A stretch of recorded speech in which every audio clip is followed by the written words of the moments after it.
Okay, I think I'm nearly ready. Give me just a second. Oh, maybe not. I'm ready.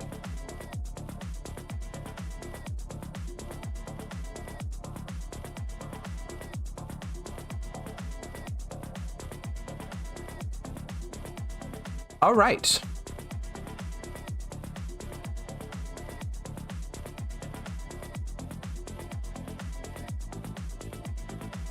So I have had a little bit of fun dabbling in random decks lately. I've played a mono black or black green, kind of like a Lone Pox build in Modern.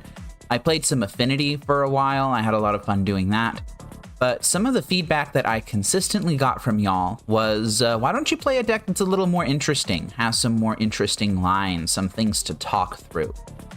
And I figured Amulet Titan would probably be a really good way to, I don't know, talk about a deck that's different from Lantern Control, but still has those interesting play patterns that I can talk through. Now, I have been playing Modern for about 10 years now. A little more than 10 years, I think.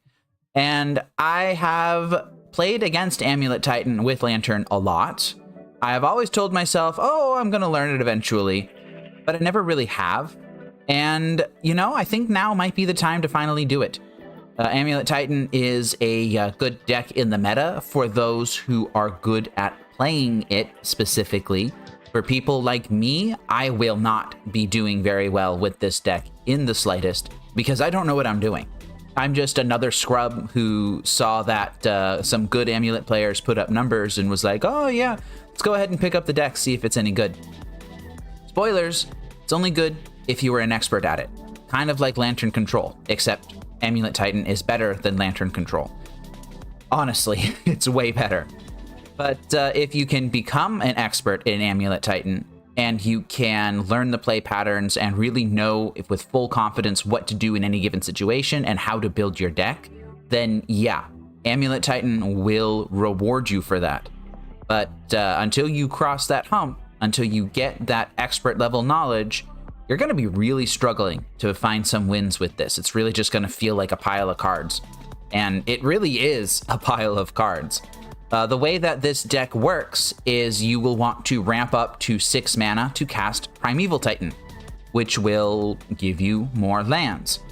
Now, on its face, Primeval Titan is not very good, but Modern is a format that is full of all sorts of tech lands. So the big interaction here in this deck that allows us to be viable and have a great amount of speed is this guy right here.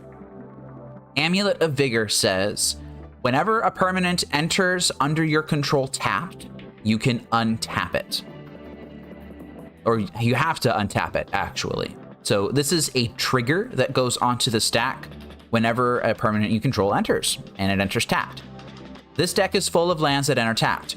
Vesuva can copy a land in play, and it copies that land and enters tapped. Tolaria West enters tapped. But the big cards in this deck that you really want to be playing with Amulet of Vigor are Simic Growth Chamber and Lotus Field to generate a ton of mana.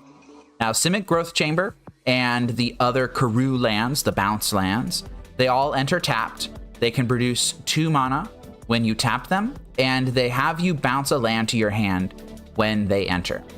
So with Amulet of Vigor in play, Simic Growth Chamber has its bounce trigger go on the stack, and then you can choose to put Amulet's trigger on top of that. So you play your Simic Growth Chamber, you untap it with the Amulet trigger, then you tap it for mana, and then you get to bounce a land to your hand. Sometimes it's going to be the Simic Growth Chamber itself. Or if you are doing something like casting a Primeval Titan, you can go fetch Simic Growth Chamber and Tolaria West. Both these lands will untap with the Amulet of Vigor triggers. You can tap this one for green-blue. You can tap this one for blue. You can use the bounce effect from Simic Growth Chamber to bounce Tolaria West to hand, and then you can use that floating mana to transmute Tolaria West. You can use that to find any land in your deck, or you can use that to find a Summoner's Pact to go get any creature in your deck, of which this plays 9. This particular list will play 9. It's got 4 Arboreal Grazer that will help you ramp up into Titan, It's got 4 Titans itself, and it has an Aftermath Analyst, which introduces an entire chain, an entire decision tree of infinite loops that you can do with. It's a lot. This deck is a lot. This deck is a lot. You have so many different decision points to it. You have so many different ways to infinite combo. You have a lot of tech one-ofs that you can get. Things like Boseiju can infinite loop to kill all of your opponent's lands, basically. You can use Otawara to bounce all of their permanents to their hand. It's just, oh, wow. This deck does a lot of things. You can make infinite copies of Primeval Titan using your mirror pool, and you can give them all haste with Houndweir Battlements and swing for infinite on your turn. There's so many different angles to how this deck functions that it is impossible to cover them all, which is why, or rather cover them all in a single deck check, which is why one of the best Amulet Titan players in the world, 𝗟𝗓𝗡, has released the Amulet Titan Bible. And you can literally find this document by going into Google and searching Amulet Titan Bible by 𝗟𝗓𝗡. Their Twitter username is linked here. And this document is literally a 60-page primer that is just on the internet for free and will teach you how to play Amulet Titan, or at least will get you up to basic competency with playing the deck. I have read through this entire primer, and it is, quite frankly, a lot to take in. So what I'm going to do is I am going to take this, I am going to put it on my other screen. Yeah, right there. There we go. And then I am going to keep that Bible in play on one of my other monitors while I'm playing the deck, so that if I have some sort of interaction that I'm confused about, or if I have some sort of loop that I'm trying to execute but can't quite figure out the conditions for getting to that loop, then I will just consult the Bible written by 𝗟𝗓𝗡. You should check that out, and subscribe to his Patreon if you find this document helpful. And yeah, we'll go ahead and give it a shot. This is Amulet Titan. This is not my list, of course. I am not competent enough with this deck to be making my own lists like I can with Lantern Control. But we're still going to take it for a spin in a league and see how it goes. I'm going to start match 1 in just a second.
I am on the play in round 1 versus Country Time Crusher. Wow, that's a blast from the past.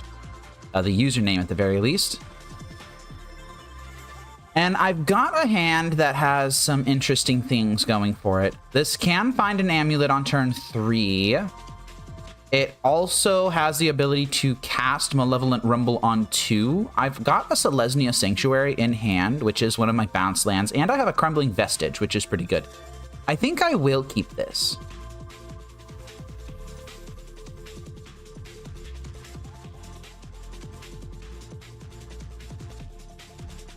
Now, I have no idea how to mulligan with this deck. I just want all of you to know that. I have no idea how to mulligan.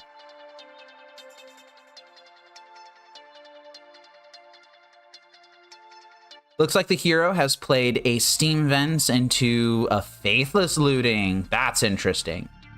So I'm going to have to go pretty fast. Overlord of the Mistmoors. Nope, no, of the Flood Pits. My bad. So when this permanent enters or attacks, draw 2 and discard 1. Interesting. I wonder what they're doing. Some sort of dredge stuff, maybe? So I drew a Gruul Turf for turn. I think I am just going to play out Basic Forest into Malevolent Rumble here. I don't want to burn my Crumbling Vestige quite yet. Oh, and there's the Primeval Titan. That's fantastic. Consistency tools are fantastic. That's so nice to have.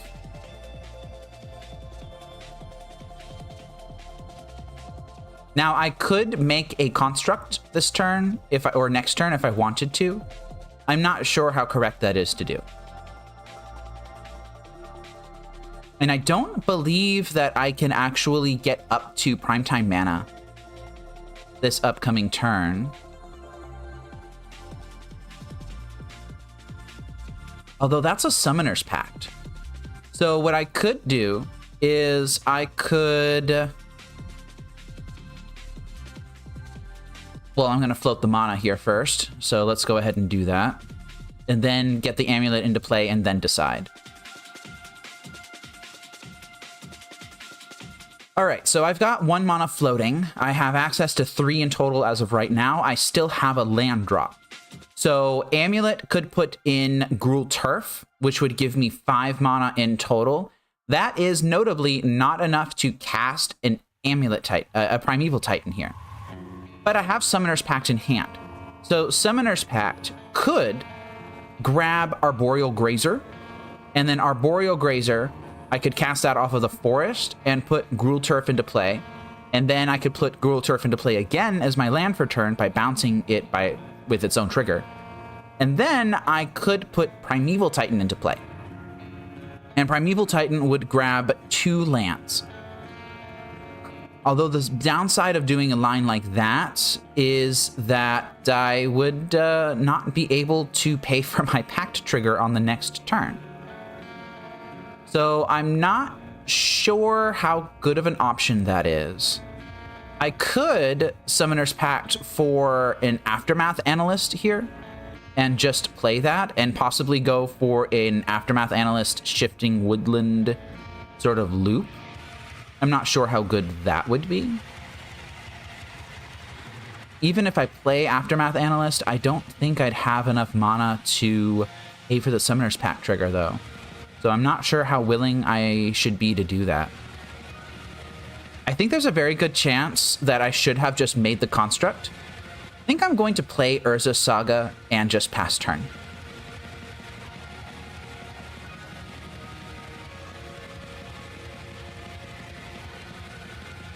I'm not going to swing in with my Eldrazi Spawn to send a message.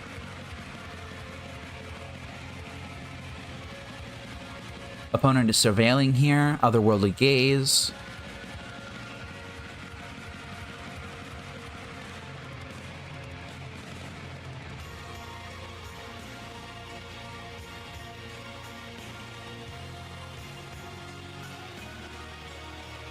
You know, you've got a good point. I've got a Crumbling Vestige in my hand. So that Crumbling Vestige could have entered and allowed me to do what? I'm not entirely certain. I think I'm just going to hold the Summoner's Pact for now. My opponent doesn't seem to be doing all that much stuff. Honestly, I think I should have just made the construct last turn. Okay, so now what can I do? Still not a whole lot. I think I might just play Shifting Woodland and pass turn.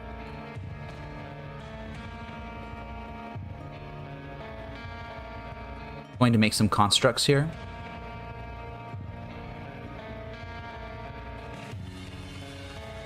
I don't think that they're going to be killing me from this position anytime soon. What is this, something like a grab the prize that they're casting? Are they trying to flash back Otherworldly Gaze, but they're not paying the cost properly? No, they're doing something else here. Oh, that's an Electro Dominance. Yeah, that allows you to cast Living End from hand. Resurgent Belief. You get back all enchantment cards from your graveyard. So that mostly just means your overlords. Okay, yeah, you got it. So next turn will be go time.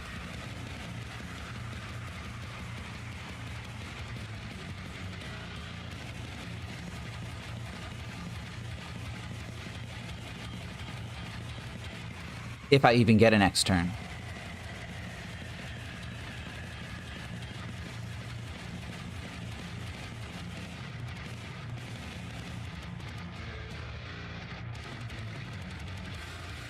What an interesting deck.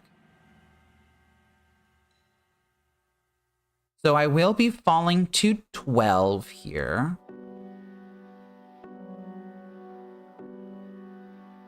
When this Overlord attacks. And then I'm going to have to block 15 points worth of damage. If they have the ability to remove both my spawn and my Urza Saga token without using the attack trigger on this thing, then I might be in trouble.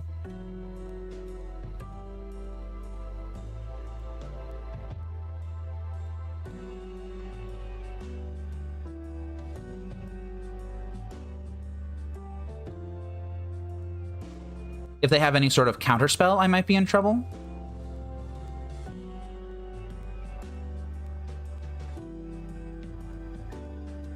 They could find another Overlord and then use a Finale of Promise in hand to recast the Resurgent Belief from their graveyard. Summon Bahamut. Wow, sure. Yeah, that's a thing that you can have in your deck. Gonna let them put their triggered abilities onto the stack here. They are killing the Eldrazi spawn.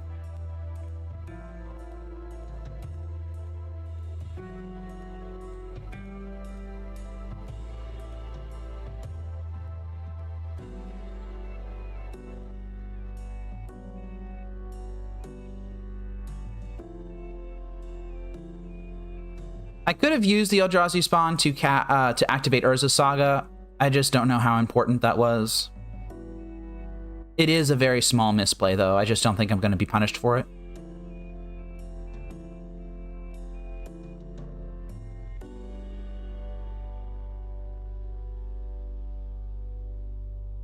So now they would need to remove my construct and deal at least 1 point of damage to me in order to win this turn.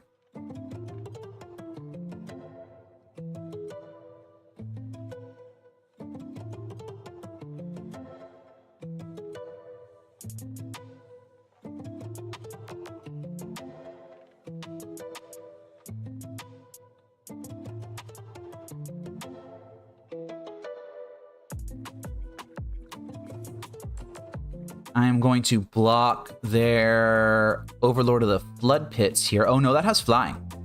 So I can't block that. I have to block here. Wow, that has flying, huh? That's really good. Okay, I fall to 6. And now they need to deal 6 points of damage somehow. They are just passing with 4 cards in hand. I've seen 4 copies of Otherworldly Gaze. I'm going to just pretend they don't have any counter magic. Because I don't have... Oh, well, second prime time's pretty good.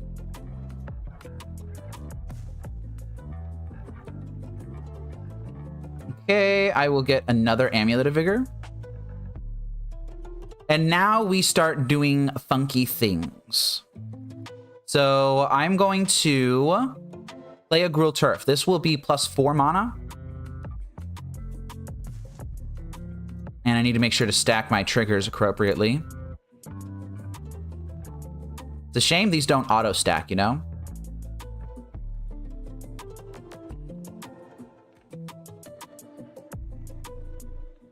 Yeah, I'm just going to pretend they don't have anything like a Consign to Memory, which they might actually have. Anything like a counterspell, like an actual factual counterspell would suck. Oh, they're fetching. Here we go. Here we go. Here, give me a second.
Okay, sorry about the wait, just saying hi to my wife when she gets home. In my defense, my wife is more important than all of you combined.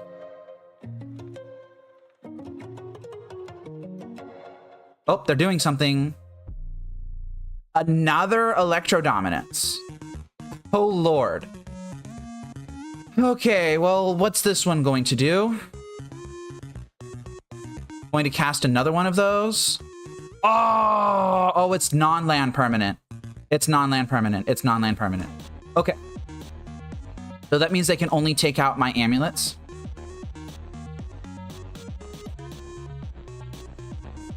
Oh, but they can take out both my amulets. Oh, that's really not good.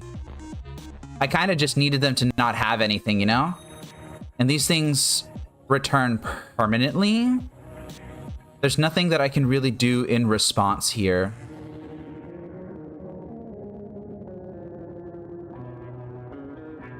Okay, well, I'm going to return Gruul Turf to hand. And then I think I'm gonna die, actually. I think that was good enough. Yeah, I think that was good enough. Jeez. Okay, I got blown out of the water with that second Electro Dominance. I wasn't expecting that. I'm gonna concede there. Like, I don't know if I could do something that could play a Primeval Titan and answer their entire board when I don't have any amulets in play. That's the big issue here. So I'm going to go to the sideboard and see what I have there. I have this really interesting Elish Norn in my sideboard. Permanents entering don't cause abilities of permanents your opponents control to trigger. So I could play this. I don't really know how I would find it. It's not green for Green Sun Zenith or for Summoner's Pact. But I suppose I could hope to dig into it eventually. They could just Electro Dominance over the top of it, so maybe it's not really that good. Bojuka Bog seems like it's a pretty obvious inclusion here. I could bring in an Elvish Reclaimer to find that Bojuka Bog. Let's see what else I might have access to. Green Sun Zenith is more for additional redundancy for the blue decks. Although I suppose I'm expecting them to be bringing in Consign to Memories, right? What do I take out? I think Vexing Bauble probably should be in the deck because that just shuts off their entire Electro Dominance plan, right? In that case, I believe Explorers might be the cuts. I've heard that those are just kind of average cards in the deck and you don't necessarily like need them. If all of these things are the things that I'm going to be doing, then I guess I could bring in the Elvish Reclaimer to pair with the Bojuka Bug. I don't know if this is correct or not. I have no idea.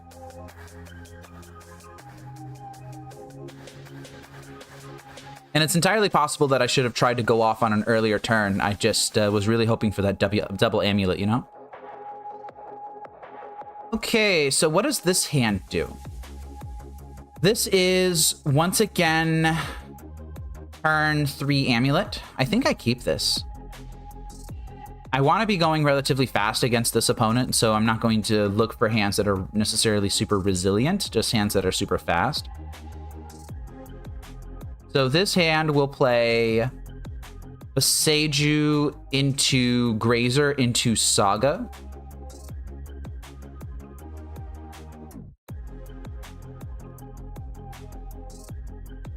And then next turn, I can start casting Aftermath Analyst. I think I will cast that off of an Urza's Cave.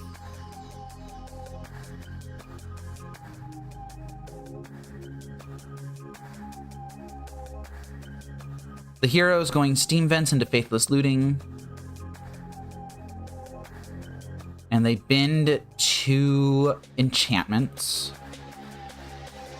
That's pretty terrifying. That is a basic forest.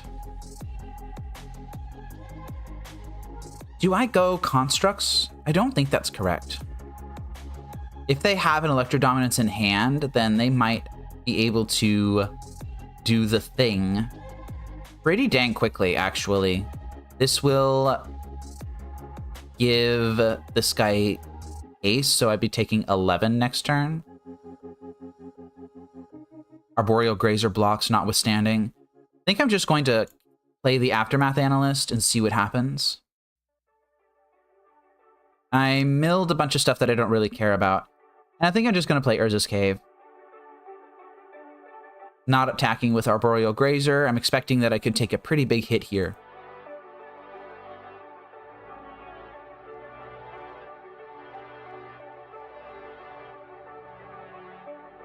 And they're doing nothing.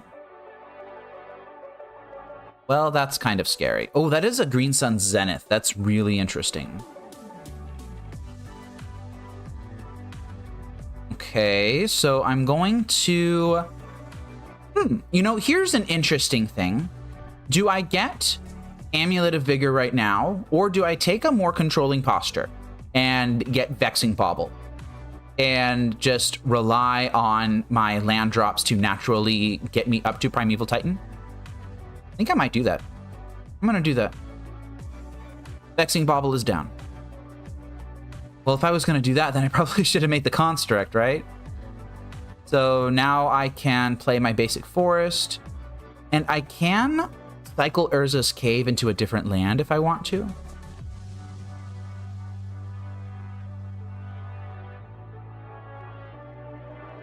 You know what I could do? Is I could use Urza's Cave to find Lotus Field. And then Lotus Field could sacrifice a couple of my lands here. And I could bring them back with Aftermath Analyst. Yeah, I think I'm okay with that.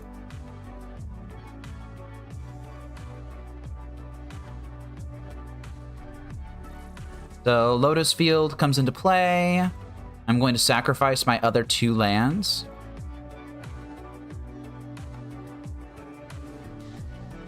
And then I'm just going to ramp the old-fashioned way, I think. So next turn, I'll play Crumbling Vestige into pop Aftermath Analyst. Am I going to attack? They have their Electro Dominance shut off. I'm going to attack.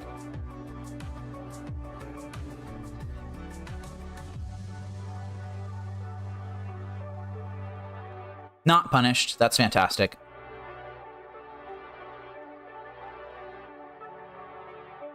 I The hero's just going to surveil. They're not going to do anything fancy.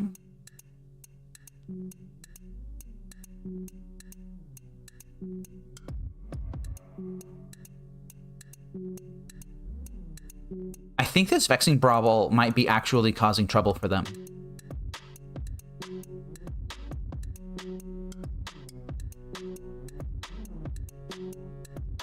What on earth is that? That is a Gemstone Caverns, huh? That's crazy. That's a card that you could play in your deck. Spelunking. Maybe I take a turn off to play this Spelunking.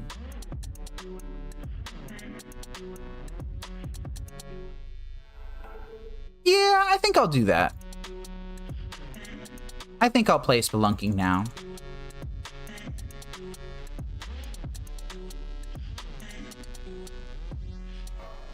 All right, Crumbling Vestige is down.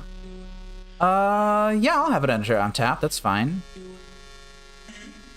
Don't think that matters too much.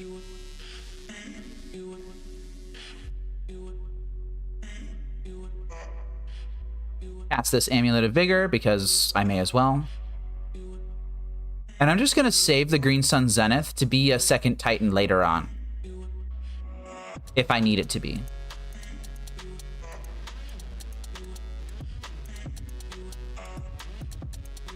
They're casting Otherworldly Gaze, probably trying to dig for answers to this Vexing Bauble.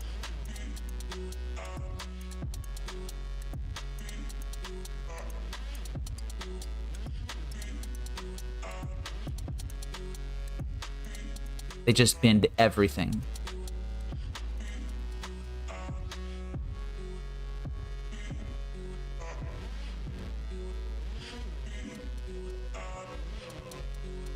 Okay, this is an Overlord of the Boiler Bilges. That's gonna hit my Aftermath Analyst. That's kind of annoying.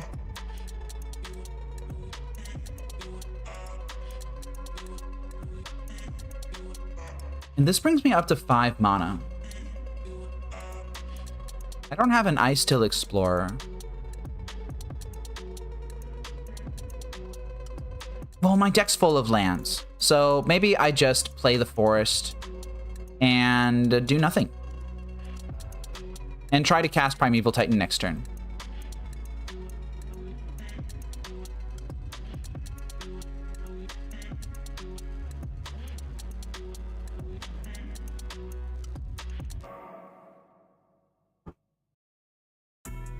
Looks like they're doing nothing as well.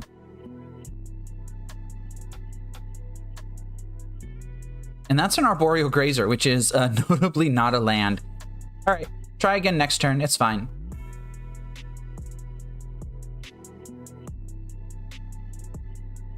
Well, I'm glad that you find my explanations helpful, Lucia. It's trust me, I don't know what I'm doing with this deck, so I'm talking through it for my benefit as much as yours.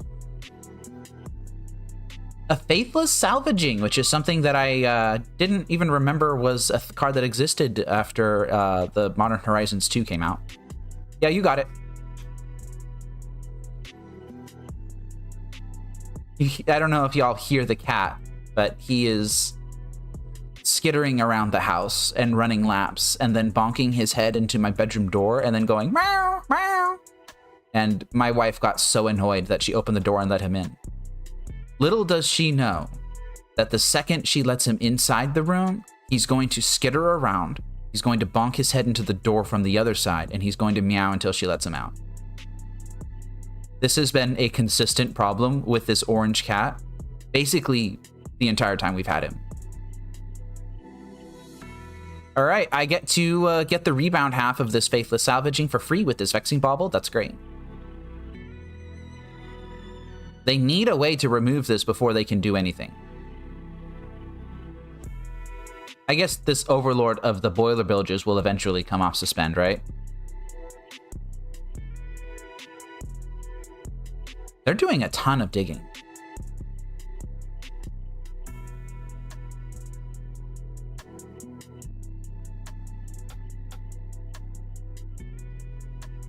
Okay, let's go ahead and draw a land now, please. That is notably not a land. Oh boy. Is there any way that I can actually find lands here? Was kind of hoping to get that Aftermath Analyst sorted, but my opponent removed it with this Overlord. We are in the waiting room again. Yep, there he goes. He's meowing again. He's meowing again.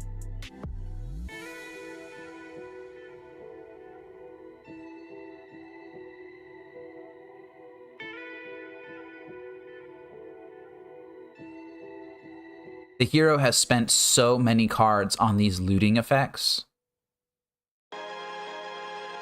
They've cast, what? 1, 2, 3, 4, 5, because salvaging is in there.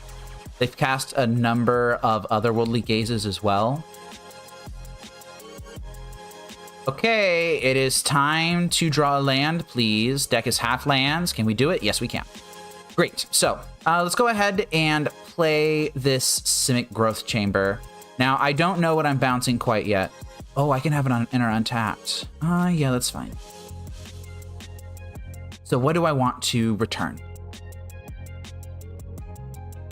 I could return Lotus Field and then play Arboreal Grazer and then bounce and then put Lotus Field back into play, and I could sacrifice the Lotus Field in the Simic Growth Chamber.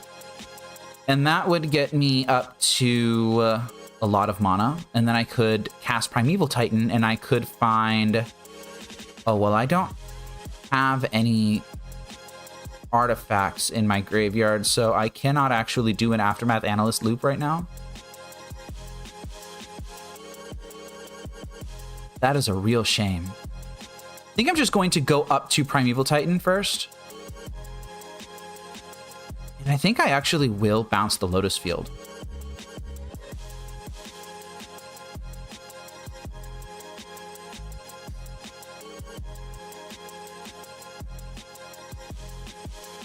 Okay, Arboreal Grazer will come into play now.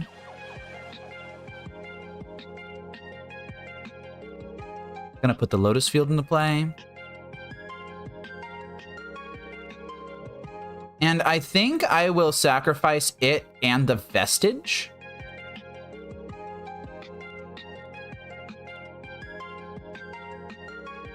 All right, what do I have in my graveyard? Do I have an instant in my graveyard? I don't, actually. So I could Summoner's Pact now. Right. That's fine. That's fine. I just needed the instant in the graveyard. Okay. Prime time. Let's go. I am going to use up my colorless.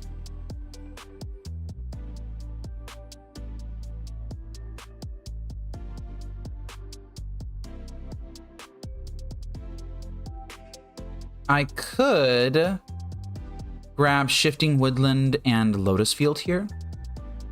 I have 3 mana right now. That would only get me up to 7. That's not great.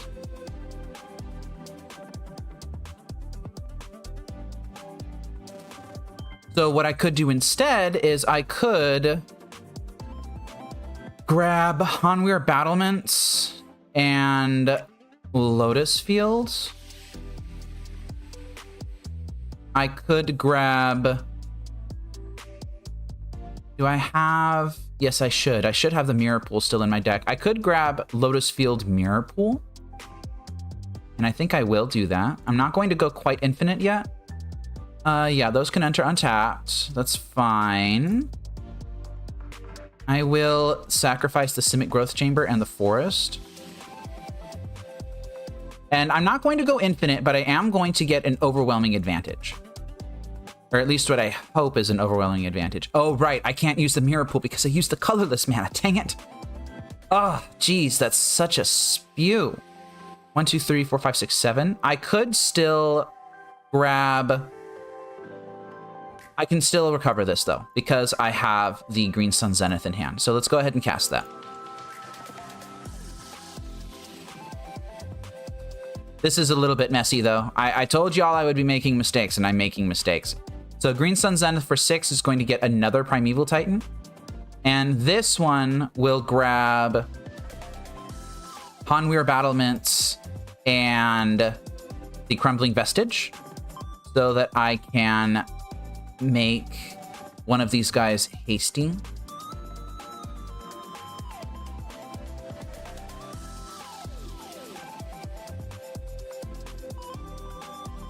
Okay, they gave up. So what I would have done is I would have made one of the Primeval Titans hasty, and then on attack, I would have grabbed a Boseiju and a Simic Growth Chamber. I would have used the Simic Growth Chamber's bounce ability to return the Boseiju to hand, and then I would have Boseiju their Overlord. And they would have been left with no board. So I would have been able to do this line more cleanly if I had kept the colorless in my mana pool. But I just kind of used it, and I'm not really sure why. I think I was thinking that Mirror Pool would generate the colorless mana that I needed, which would be true if I had 2 amulets. But I don't have 2 amulets, I have 1. Oh boy, still learning how to play the deck. Let's go ahead and begin sideboarding. My opponent struggled hard underneath this Vexing Bauble. I'm going to bring in the second one. I don't think I need to get rid of the scape shifts. I think those are fine. Maybe I could cut like 1 scape shift. But they seem to really struggle against that Vexing Bauble.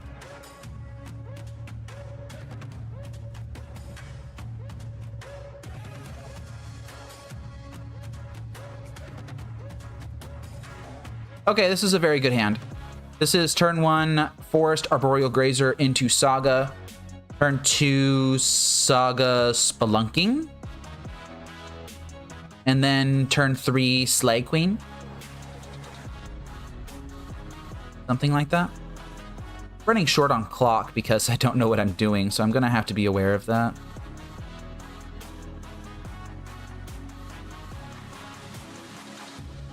That's a Boseiju. I think I'm just going to play basic Forest.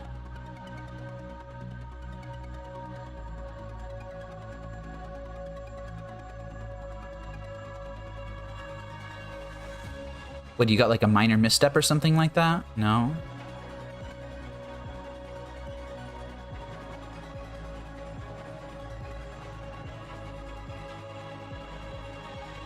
The hero has fetch shocked. Are they casting Otherworldly Gaze? They are.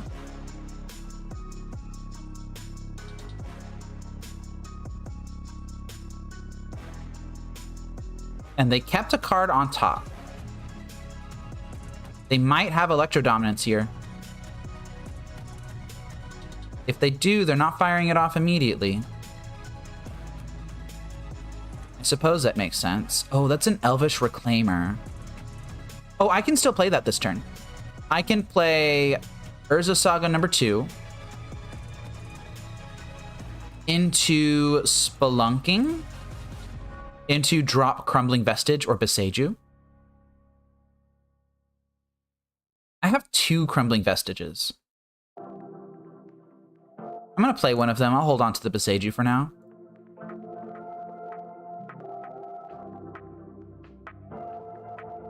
That's great. Let's go ahead and play this out.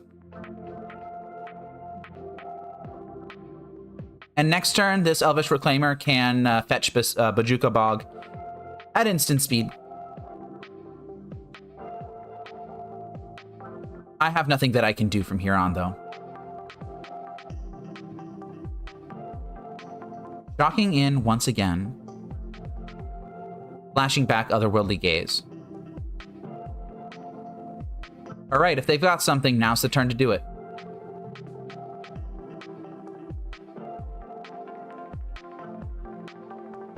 That Urza Saga is about to pop. It's going to get Vexing Bauble, probably. This deck has done a decent job of ramping without using amulets. Or they can just concede and give me the match. Yeah, I'll take that. So my next turn was probably going to be something along the lines of Urza Saga will pop, I tap it for mana, I go fetch a Vexing Bauble. Or maybe I just go fetch Amulet and I just try to do a little bit of a thing. Oh, no, I have the Spelunking, so that doesn't matter. So I could grab Vexing Bauble off this Urza Saga, and then I can drop Crumbling Vestige, and that would be 1, 2, 3, 4, because I have 4 lands in play right now. And then the Crumbling Vestige would both enter untapped, so I could tap it for colorless, and it would make a mana of any color when it enters. So I would make green off of this, and then I would cast Primeval Titan, and then I would do something else. Not exactly sure what that looks like, and I don't need to worry myself about what that would be, because I won the match. All right, let's move on to round 2.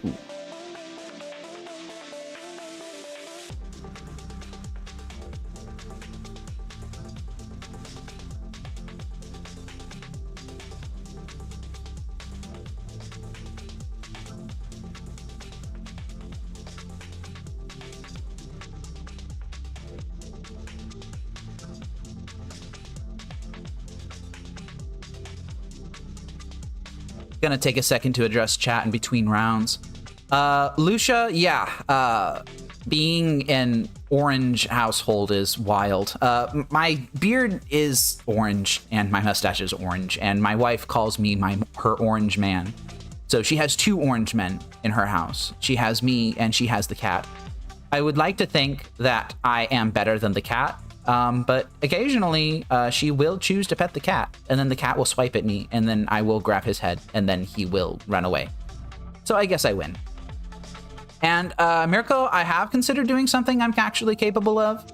I am, believe it or not, one of the best players in the world when it comes to playing Lantern Control. Probably at least top 20.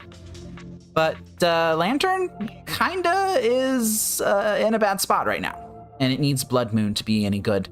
So instead, I'm doing something that I'm not capable of so that I can be bad at it. But the great thing about being a human who is alive is that I am capable of learning to do things. And if I do badly at something enough, then eventually I will be less bad, and then less bad, and then less bad. And then someone might actually call me competent. Or I can call myself competent and get away with it that way, huh? That would be great. I am on the play in round 2 versus 𝗟𝗓𝗡. Hello, 𝗟𝗓𝗡. I will be your villain today. What does this hand do? This hand does turn 1 Vestige, Amulet into Shifting Woodland, I guess? Is there a better way to play this? This hand is a keep. It's just if there's a better way to play this or not. I could go turn 1 Vestige, Amulet, Growth Chamber. That would allow me to so here's how this goes. I should be thinking out loud. Here's how this goes. So it's turn 1 Vestige into Arboreal Grazer, but if I do that, then Shifting Woodland and Simic Growth Chamber both enter tapped, and I want to play Amulet out right now probably. So what I could do instead is I could go Vestige into Amulet, and then next turn I could play, like, I don't know, like Simic Growth Chamber into Spelunking, into Arboreal Grazer, into maybe land one of the 2 lands that I drew off of that. And if I do that, then I would have in play 1, 2, 3, 4, possibly 5 mana, and then I could probably get up to 6 for prime time fairly easily. So I think that is the route I'm going to take. I don't know if this is correct or not, but it's what I'm going to do. Let's go ahead and make a green and play that Amulet. This will also get Amulet out of hand in case my opponent has a Thoughtseize effect. But it also makes it more vulnerable to things like Prismatic Ending and Wrath of the Skies even. But I don't have to worry about that for right now because the hero played a Scalding Tarn and passed. Ooh, that is a Lotus Field. That's really interesting. All right, I'm going to tap this for mana, and I'm going to play my Simic Growth Chamber now. And I'm going to put this trigger on the bottom and the Amulet trigger on top of it. This will allow me to untap my Simic Growth Chamber before I choose which land to put back into my hand. I think I'm interested in ramping, so long-term ramping, so I'm going to put the Crumbling Vestige back into hand. Then I will play out Spelunking. I'm going to draw a card. I will put Shifting Woodland into play now. Although I could put Crumbling Vestige into play. Oh, I'm going to be putting both these cards into play anyway, so it doesn't really matter. Yeah, Shifting Woodland can enter untapped. Now I'm going to play my Arboreal Grazer. And I'm going to put Tolaria West into play. I can eventually bounce this by finding a bounce land off of the Primeval Titan if it resolves. But now what this lets me do is it lets me go turn 3 rather. I play Crumbling Vestige, and that makes 2 mana. Oh, I need to put that onto the stack. So Crumbling Vestige will make 2 mana because it creates a mana when it enters, and it would enter untapped. And I have 1, 2, 3, 4 mana in play, so this Crumbling Vestige brings me up to 6 for Primeval Titan. All right, well, when the deck is cooperating with you and just giving you literally everything that you need for free right up front, then it's easy to play, I guess. Oh, I do not feel like I am very competent in playing this, though. I do not feel like I'm doing a very good job. Maybe somebody smarter than me could have figured out like a turn 2 line or the turn 3 line that plays around something. Maybe playing out the Tolaria West wasn't a good idea. Maybe they should have played out the Lotus Field. I don't know. I am going to F6, though, because I have no plays. That is one of the nice things about this deck, is that sometimes you can just F6. Okay, the hero has grabbed a Thundering Falls. They're going to Surveil. Maybe they'll dump it and I'll get to see what they're doing. Nope, they kept it on top. So they could be on a number of things. Most likely is Jeskai Blink. Arid Mesa tells me that it might be Jeskai Blink. Jeskai Blink, does that play actual factual counterspell? Even if it does, I have this Shifting Woodland that I could use. Second Amulet, you say? Now, Second Amulet will pay for itself pretty much immediately, and it might allow me to do a turn 3 kill. I am going to have this not enter tapped. Oh, I should have played the dang Amulet. Oh, man, what was I thinking? I should have played the Amulet before my land drop. That was just a spew. That was just absolutely a spew. So now I have access to exactly 6 mana, but if I play out this Amulet, then I'm not going to have access to it. All right, let's go ahead and just recover. Should I be playing Primeval Titan now, or should I be playing out the Amulet and waiting till next turn?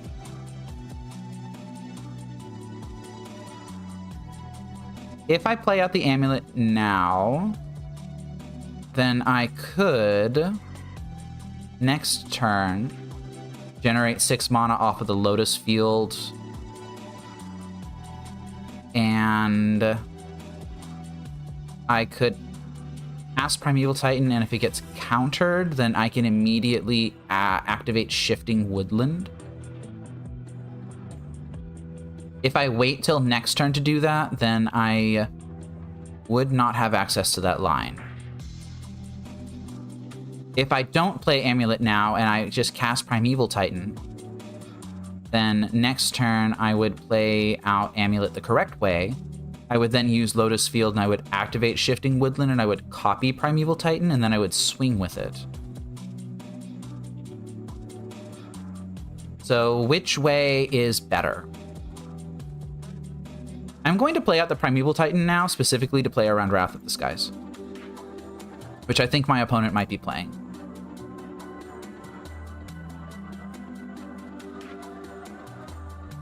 Don't get me wrong. I said the thing that I was going to play. Yep, there's the Strix Serenade. Strix Serenade, huh? That's interesting. The playing out the Amulet on this turn before playing the land was just, I think that was just correct.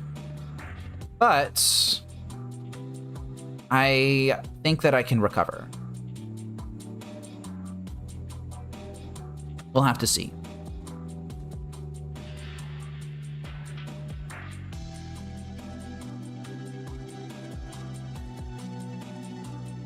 Oh, right. Shifting Woodland is not active because I don't have enough stuff in my graveyard. Maybe I should have thought of that, huh? So now what? Yeah, they're definitely playing Jeskai Blink. They're just holding their stuff open. Well, that is definitely a now what. I'm going to swing first.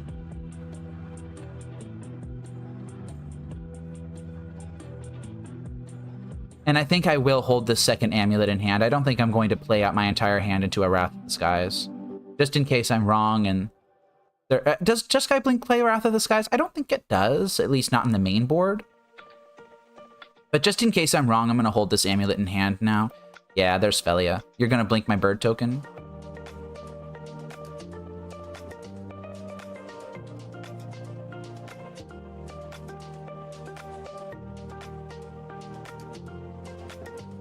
Or you can blink your Quantum Riddler. That would be a thing that you can do. Yeah, they seem to be doing just fine now. Blinking their Quantum Riddler. I have no real way to interact with this. I'm just going to block it so I don't take the damage. But I can't kill Felia right now.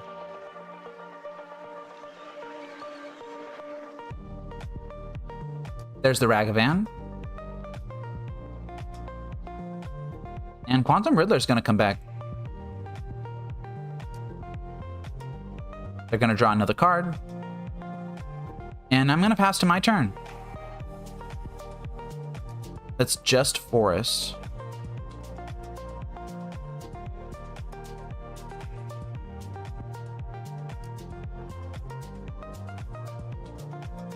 If I think my amulet is going to get countered, then that means next turn I could put enchantment and land into my graveyard, and I could activate Shifting Woodland.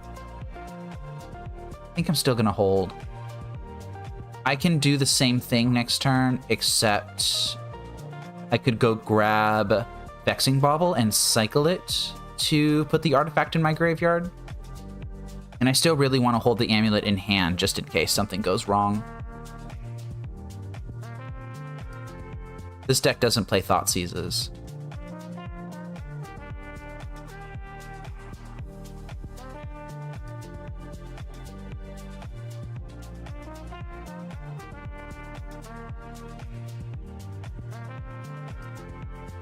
And I think what we're witnessing here is me getting skill diffed, honestly. I think my opponent just knows what they're doing and I don't.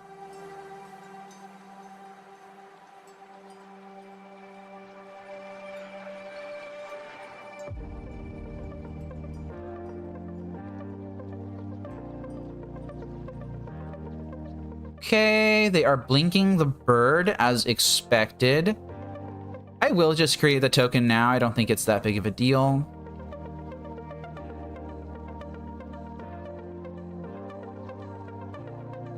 Unfortunately, I cannot profitably trade with this Felia right now because it's too big. So what I might do is do I want to chump? I don't think I'm going to chump. I think I'm going to block the Ragavan with a Brazier, and I'm just going to let the rest of the damage come through. I'm going to fall to 13.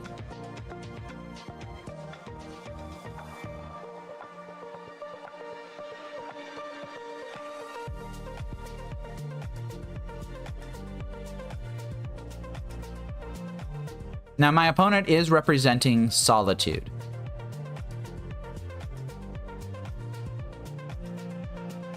I have no idea how to play around that. I'm going to be completely honest. I have no idea. Okay, that's a Fable of the Mirror Breaker. That's good for me. I would love to draw like an instant or a sorcery or something.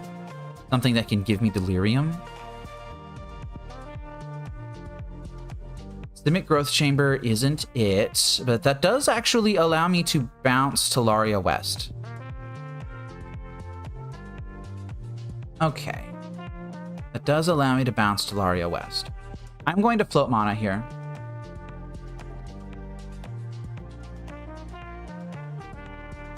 And I am going to grab a Vexing Bauble. And now I'm going to cast this amulet.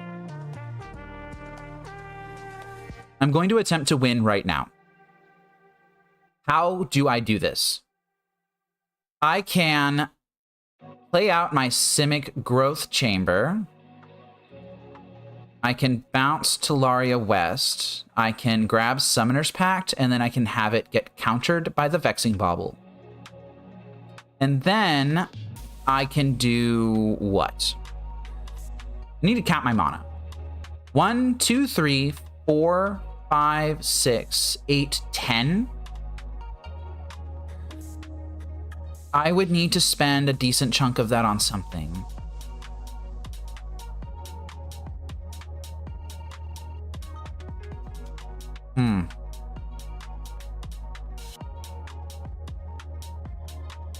It's really 9 because the Shifting Woodland needs to be untapped.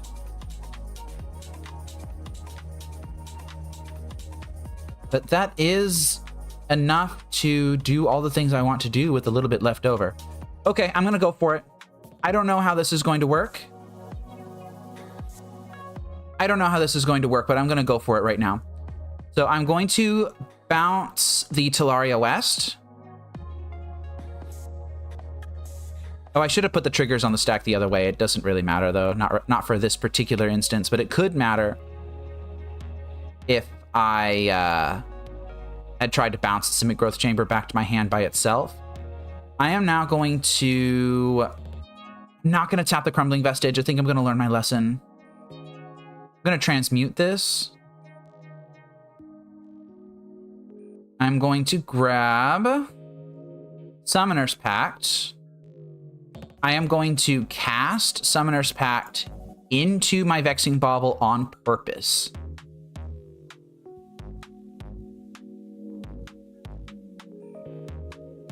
And then I am going to turn Shifting Woodland into a Primeval Titan. Doing this.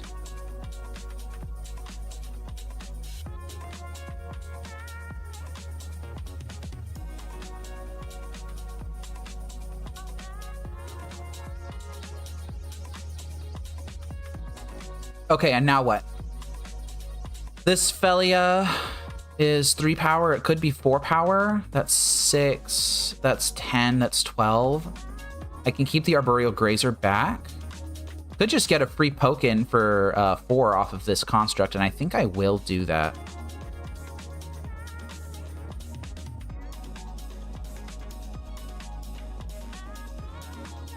All right, now the other big skill test here. What do I grab off of this Primeval Titan trigger? Nothing, because they consign the trigger. Yeah, that's fine. I don't have anything that can interact with that. I am swinging for 10 though, which is not nothing.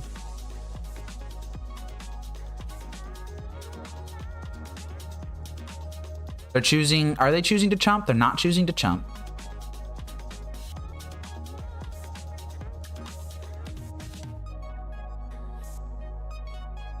All right, combat damage. They're gonna fall to 2. And I am going to pass turn. This Primeval Titan will turn back into a Shifting Woodland at end of turn. Oh, they're falling to 1.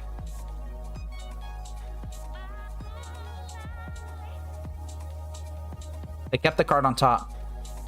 I guess they could blink my Arboreal Grazer. And I would fall to 2 if they swung out.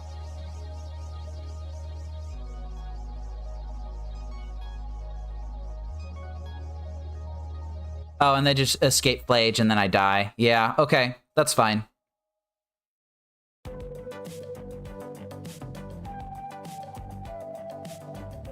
So maybe I should have left the construct back, huh?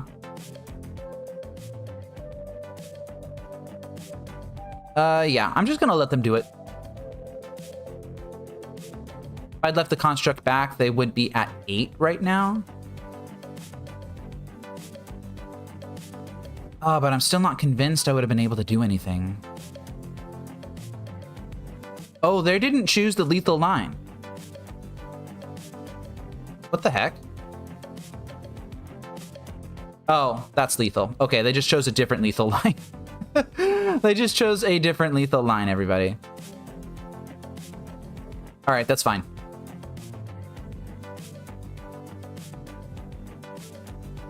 Well played from the opponent. I got skill diffed. They did have a couple of points of interaction that were pretty critical. They had the Strict Serenade for my first wave, and then they had the Consigned to Memory for my second. I'm sure if I was smarter and more experienced with this deck, then I could have played around that. I just don't know how to do that right now. But I'm going to accept that I got skill diffed, and I'm going to move to round 2. Or the second game, I suppose. So Explorers can come out. What do I bring in its place? Null Elemental Blast can hit what? Felia. Not Felia, not even Felia. It can hit Flage. Pretty much nothing else. I don't think I'm going to be bringing that in. I think Stock Up comes in. Thief of Existence, I don't think I'm particularly worried about. I believe this is mostly for Ashiok, and I don't think this sort of deck would be playing Ashiok. Green Sun Zenith is for a little more consistency for my threats.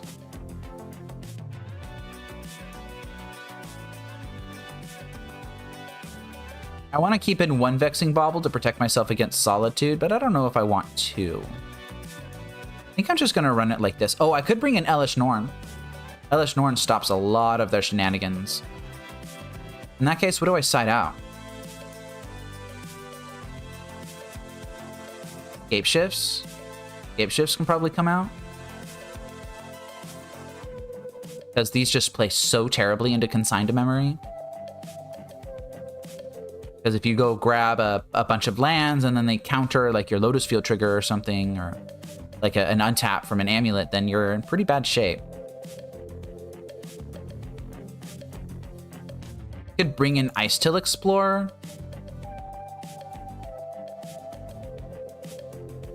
And if I'm bringing in Ice Till Explorer, I'm going to bring in Ghost Quarter. All right, let's try this. Hopefully I won't feel bad that I sided out Scape Shifts.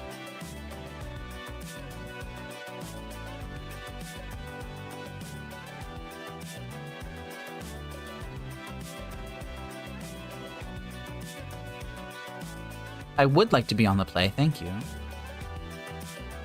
And this hand has no initial mana sources.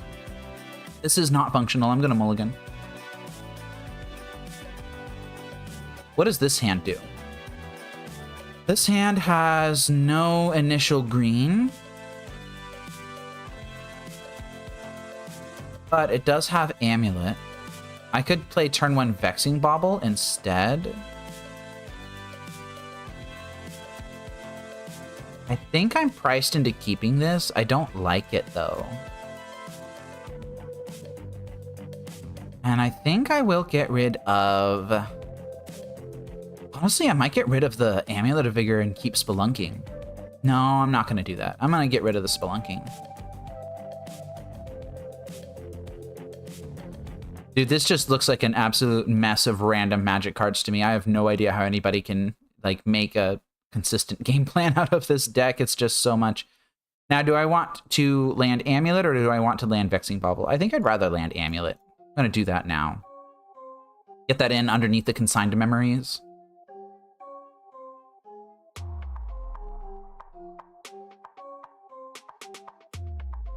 And they go Scalding Tarn, pass. Well, I don't have to play my stuff directly into Amulet of into Consigned to Memory, so I'm not going to. I'm just gonna play out my Boseiju, play my Arboreal Grazer, and then next turn I can play Stock Up.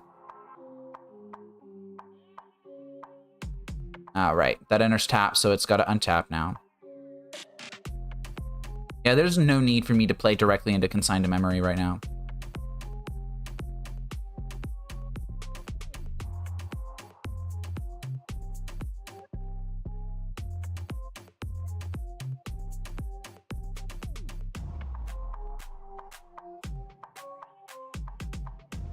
I'm not going to activate Ghost Quarter, so I'm F6ing here. Elegant Parlor is down. Yeah, they're hard representing Consigned Memory here. And Strict Serenade is creature, artifact, or planeswalker. Notably not stock up. Not sorcery for stock up. I think I'm just gonna cast this now. And we got some hits. Real interesting, though. I think Malevolent Rumble needs to be one of the pickups. Spelunking at least cycles.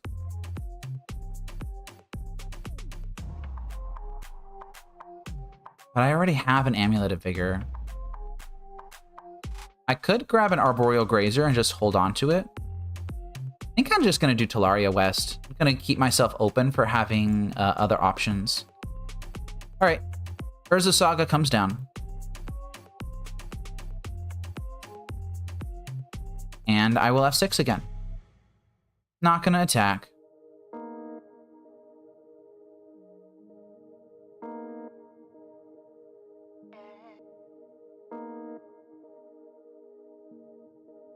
Stock up looked really good in that spot. That was really nice.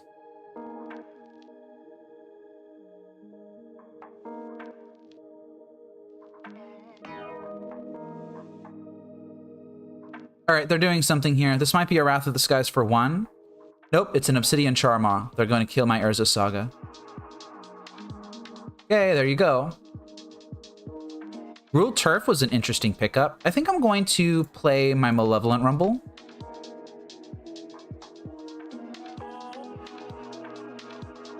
I think I'm going to grab Urza's Cave, actually. I will play that. And then now I will play my Vexing Bauble. All right, and a game plan is coming together.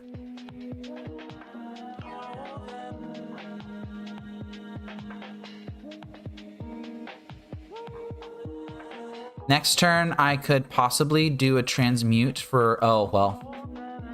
I said that they didn't have Ashiok, and they have Ashiok. All right.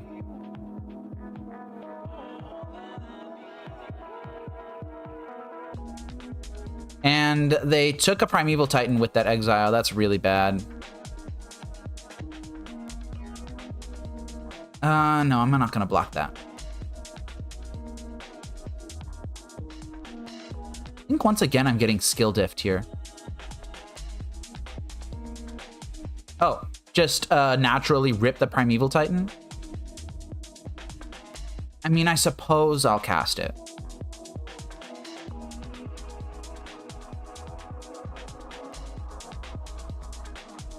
I'm going to tap my Otawara, and I'm going to play Gruul Turf. This will allow me to bounce the Otawara, just in case something goes wrong with this Primeval Titan. And they're fetching. And they're shocking in. Looks like they might have a Consigned Memory here. Yeah, they're consigning the Gruul Turf bounce trigger. Okay, well, I'm still casting Primeval Titan.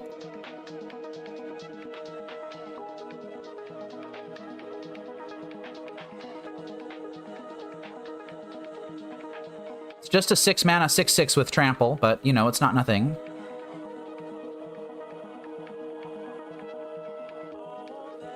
They knew what I was doing. They knew I was going to be bouncing that Otawara, and they didn't want me to do it. The hero knows what they're doing. With this one, they hit a bunch of stuff that I don't really care about. They did hit a second Primeval Titan, which is not great for me. And I think they're leaving Charmaw back on blocking duty here. Fable of the Mirror Breaker is coming down. This produces a body that, together with the Charmaw, can trade with a Primeval Titan.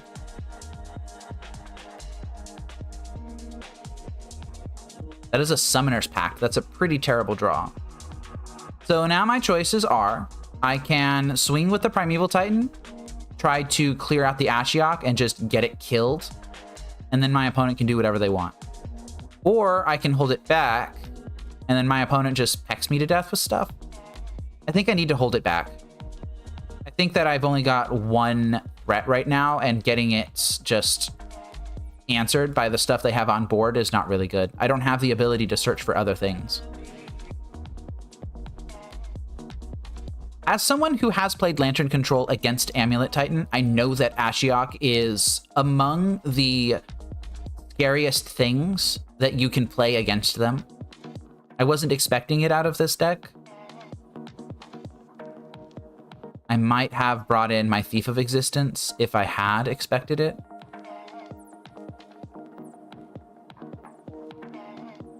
Oh, and they are getting funky with this Goblin Shaman token. They really want to go up to 5 mana. Tells me that they have a Solitude in hand that they're looking to hardcast. Well, do they have a way to deal 4 damage? Not really. I think I'm going to take the block.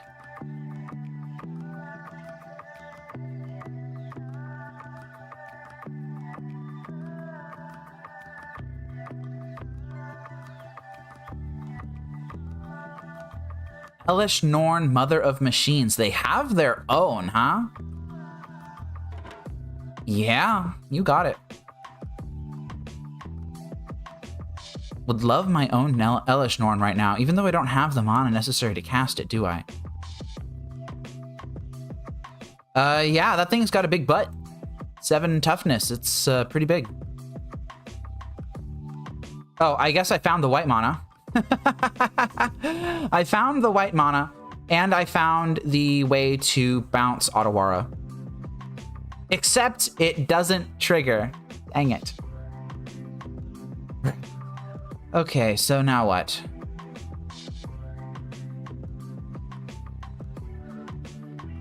I think I just sit here and slowly die. I think that's what I'm going to do.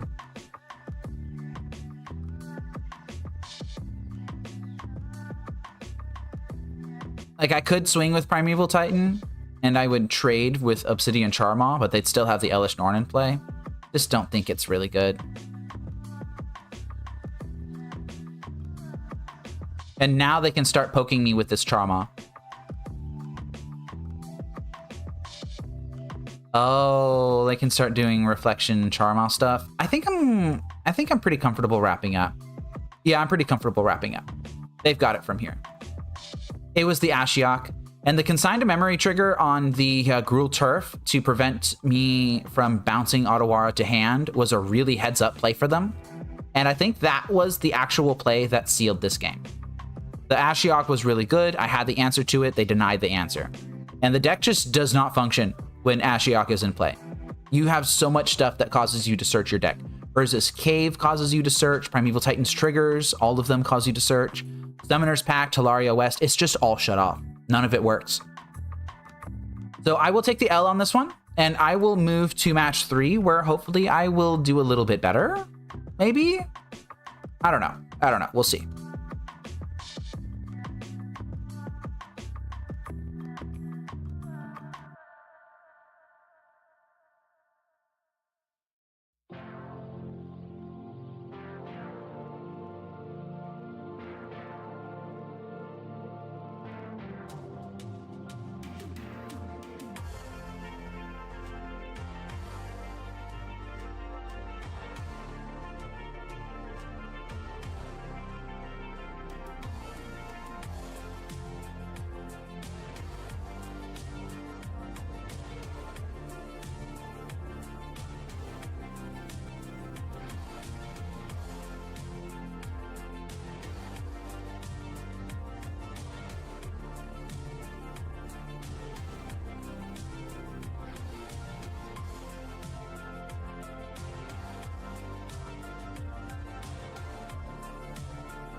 All right.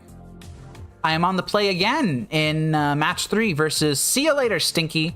I'm now going to refer to myself as Stinky for the entirety of the match. Okay, so what does this hand do? This hand will play a very slow game. It plays a very slow game. Do I want to keep a hand that plays a very slow game? This is literally just Forest into Growth Chamber into Explore on turn 3. Oh, man. I'm going to keep this hand. I'm not going to be happy about it.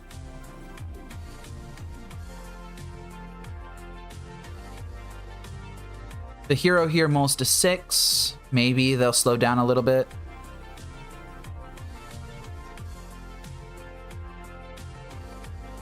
Yeah, I'm not going to be doing very well with this hand. I'm just not sure if I needed to mull or not. Basic Forest pass.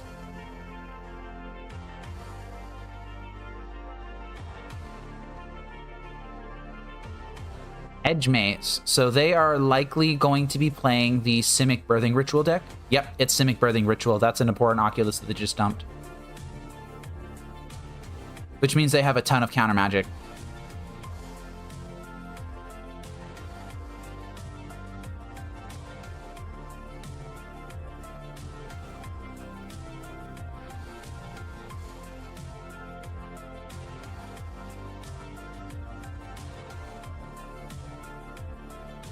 All right, we're back to my turn. That's a Malevolent Rumble, at least. I can't play it this turn, but, you know, it's in there.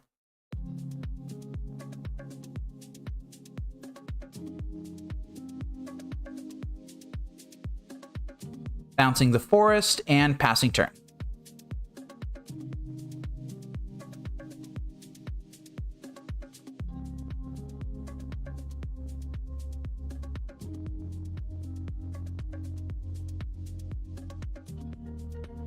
The hero has fetched a snow-covered forest off a prismatic vista. Very, I don't know, cool, I guess.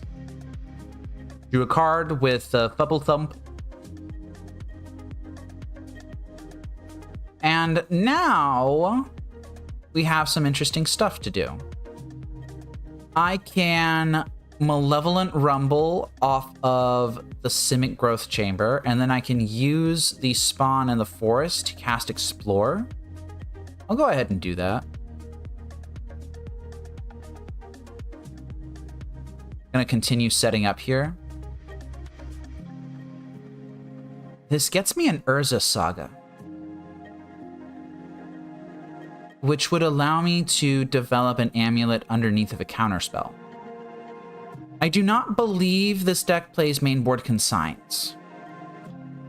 So, I think I'm actually going to grab the Saga. I might actually grab the Saga.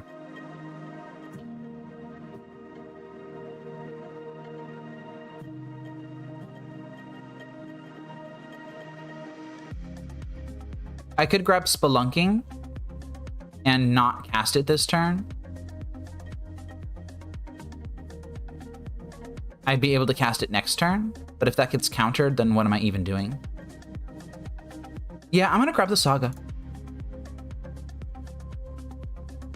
Even though that doesn't allow me to cast the Explore this turn, I think that's fine.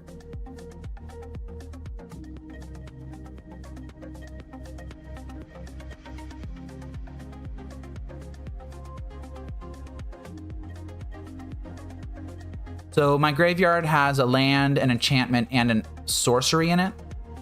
This instant can make me have Delirium.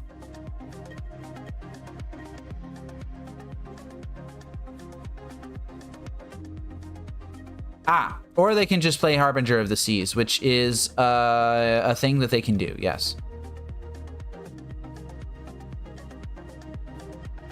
I suppose Spelunking would have played around that a little bit. The shame my Urza Saga is stuck on 1 instead of being stuck on 2. Alright, basic land, explore.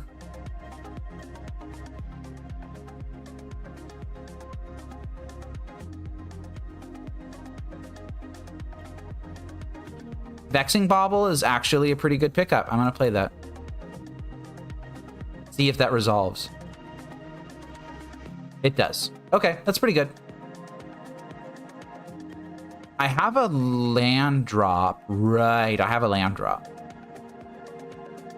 But it's just islands. So I will play the Simic Growth Chamber and pass. I can actually transmute for a basic forest.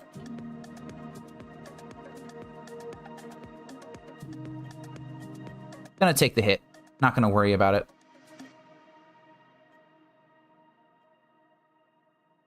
And this is Subtlety. They're representing Subtlety here. Oh, I found the basic forest. That's great. So do I want to play out a Titan and get it countered by Subtlety? I don't need to do that. So I'm not going to, I think. I think I can just continue developing with Explorers.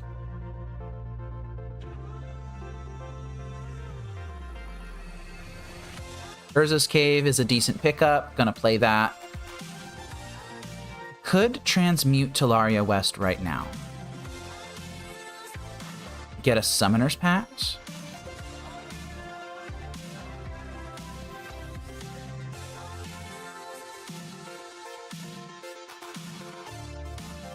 I think that's okay. I think I'll do that.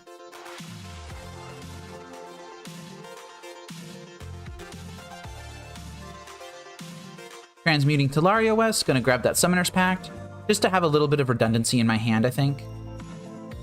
I will say, though, that the last time I was in a situation like this, my opponent played 3 Subtleties in a row, and just tempoed me out of the game. But I'm not going to be playing into Subtlety because of that. Ice Fang Quaddle, that's fine.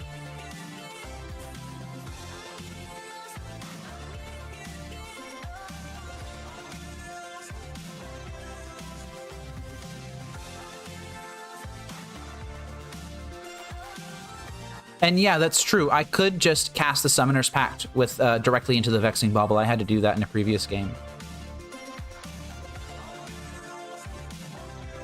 Taking 4.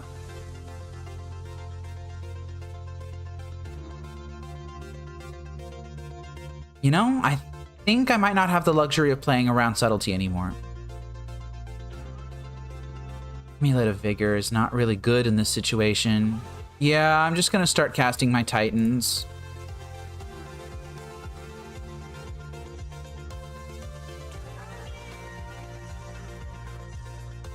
I know they have the Subtlety. Oh, they had Sink into Stupor instead, huh? Maybe I should have been playing out my Titans then. I'm going to take another hit, fall to 7.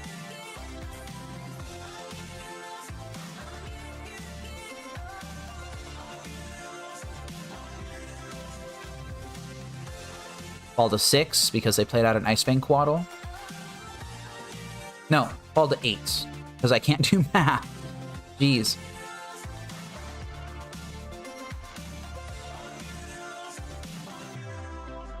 They're going to play a Coiling Oracle. They revealed a Subtlety off of that. So I'm not going to be able to play out my stuff this turn either.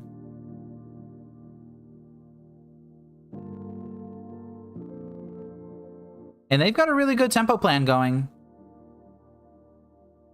Echoing Deeps is just going to come into play. I'm going to ram this Primeval Titan right into a Subtlety. And this game is lost, by the way. I don't know if that was obvious, but with this Harbinger of the Seas, there's not really any way that I can... I'm going to put that on the bottom. There's not really any way that I can, like, combo kill. So I would have had to just attack with Titan the good old-fashioned normal way. And that's just not going to work. So now I'm facing down 9. Oh, or they can just dismember and kill me immediately. Yeah, that's fine. All right, well played. Maybe I was not brave enough that one turn where I said I'm going to take it off and not jam into the Subtlety.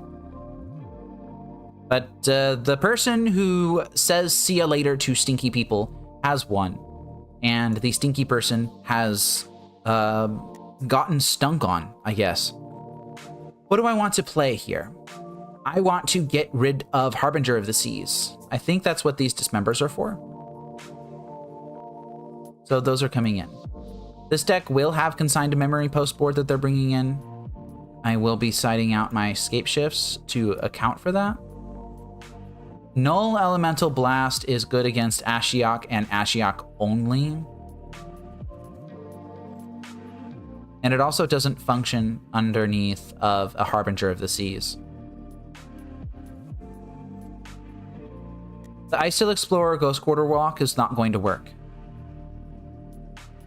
So I think I could side out the Explorers for a stock up. Honestly, Elish Norn seems really good. If I can cast it. Now what? I don't really see anything else that I can do. I think I'm going to just leave it at that. I'm sure that someone will have a much better sideboard guide. Or a mapping. I'm sure this deck was meticulously mapped. But I'm not smart enough to see it. Yeah, I'll be on the play. Oh wait, no, I didn't win that. I lost that game. That's a lost game. Okay, yeah, this is a keep. Stock up will eventually find something really good.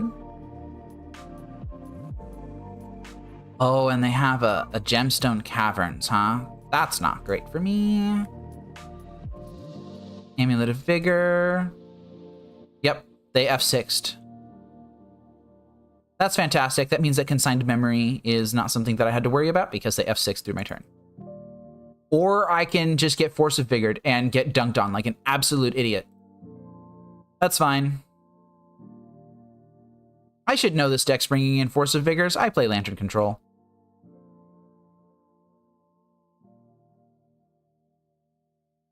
Wow, that Force of Vigor hurt a lot, actually.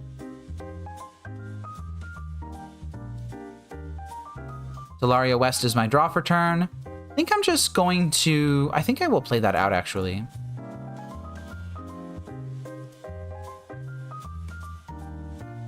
Then I'm going to pass. And then the hero's just going to start doing things that they do, which is flashing in threats and holding open counter magic. Yeah, that's a basic snow-covered forest, but they didn't flash in a Icefang Quaddle. That's really interesting.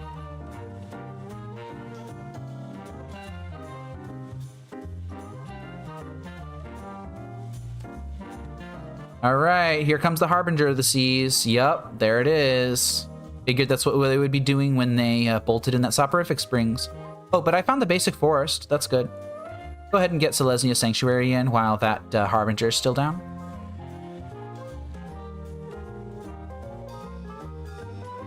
Gonna start taking 2 every turn until I figure this out.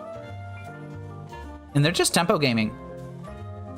I will play Basic Forest into Arboreal Grazer. And I think I'm going to put Crumbling Vestige into play, and then I will stock up. Oh, right, it doesn't come into play. Huh. It entered tapped. Right, because Arboreal Grazer puts things into play tapped. And it didn't make the mana that I was expecting it to. Okay, maybe that was a bit of a misplay then. I could have put Bisseiju into play or something.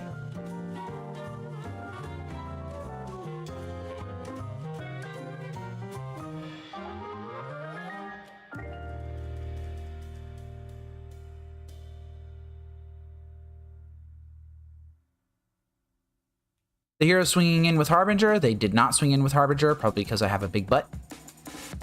I like big butts. Thanks, Arboreal Grazer, and your sloth beast butt. I think I might cast... So I have to cast one of these 3 things, right? It's either Stock Up, Spelunking, or Malevolent Rumble.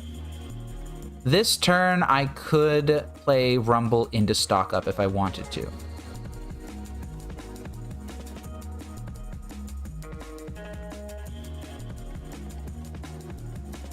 I cannot play Rumble into Spelunking. I think I'm going to play Rumble into stock up.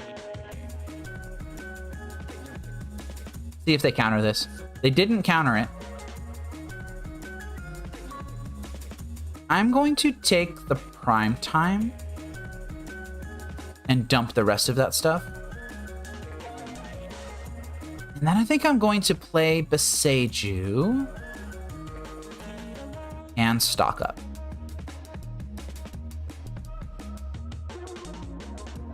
Are they going to let this resolve?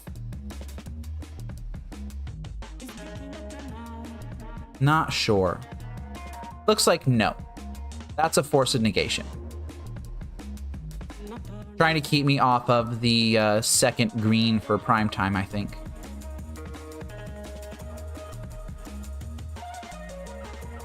Trying to keep me off of answers to Harbinger of the Seas. Well, let's go ahead and play Spelunking now, see if that resolves. That did resolve, actually, so I will get to draw a card and put Echoing Deeps into play.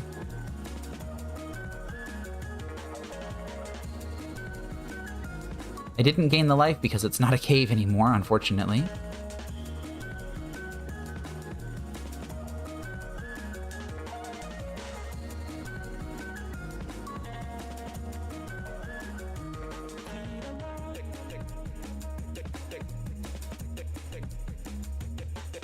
And I think we're going to continue to stare at each other. Do I fire off this Dismember now? I think I'm going to fire off the Dismember now.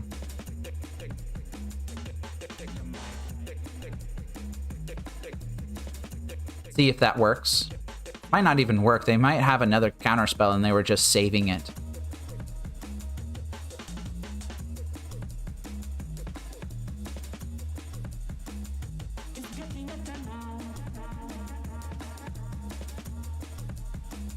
Yeah, they're thinking about this quite a bit.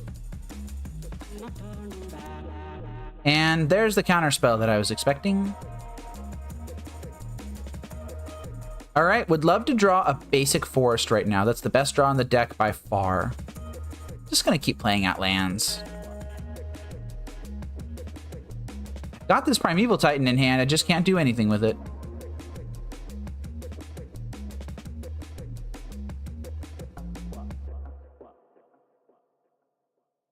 At least I'm not taking damage. But I suspect that their hand is just chock full of threats.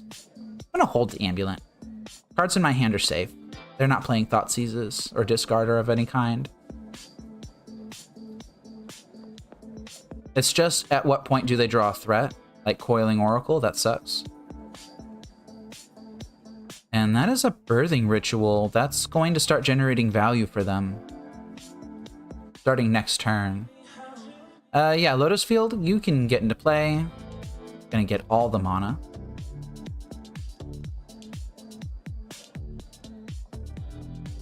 But none of it is blue, or green. Just the one is green and I need two of it. Not that Primeval Titan entering play would even win the game. Yep, and now I'm gonna start taking a single point of damage every turn. Hello? Block? Thank you.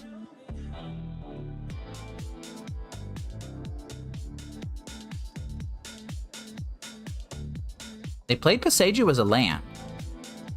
Play Birthing Ritual. And I suspect this is where they start turning the corner. Sacrifice Coiling Oracle, get a Oculus. An Icefang Quaddle. Yep, that's fine too. Just another way to dig for Oculus next turn. And I'm just continuing to draw lands. I'm gonna continue to play them out until morale improves. Spoiler, morale's not going to improve.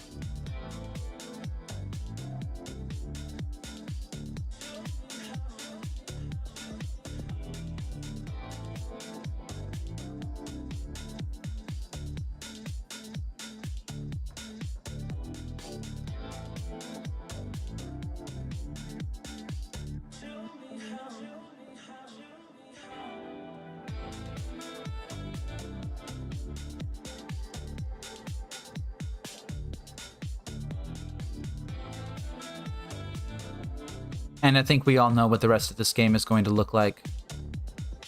Their hand's got 5 cards in it. I am completely certain that they have at least one counterspell in there. Oh, well, now their hand has 7 cards in it. So probably 2 counterspells? That's a Green Sun Zenith. Unfortunately, I think I have to cast that.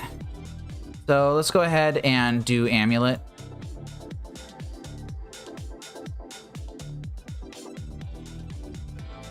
This is a bait spell. They shouldn't counter it, and they didn't. It's not getting better, so I may as well do it now.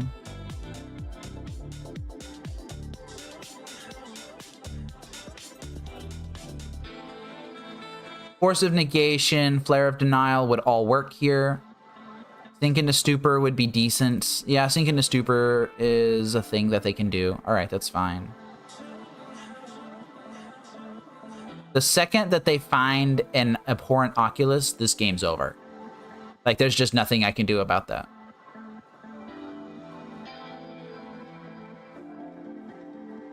They tapped their green mana to play a Coiling Oracle. And revealed a Subtlety.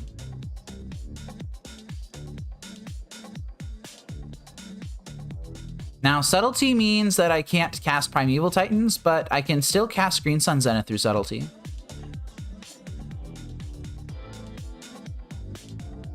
Just find it really interesting that they chose not to use any other counter magic. They chose to use Sink into Stupor.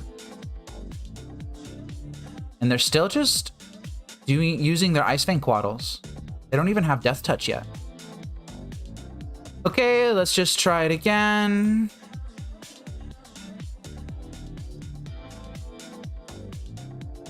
I'm sure this is going to get countered somehow. Yep, here it is. Flare Denial, that's fine. Just in cancel mode.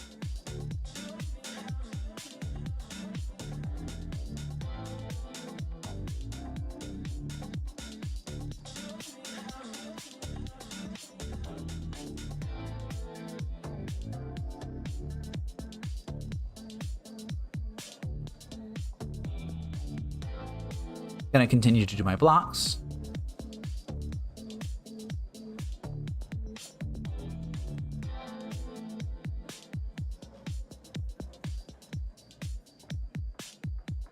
That's second Harbinger of the Seas. And this birthing ritual will find another Fubblethink. They're discarding. They're discarding to hand size. All right, you know what? I think we get the idea. I am going to concede here, even though I'm not technically dead. It's just, it's not going to work. So, what happened in this match? I think I got skill diffed again. I think I just got skill diffed again.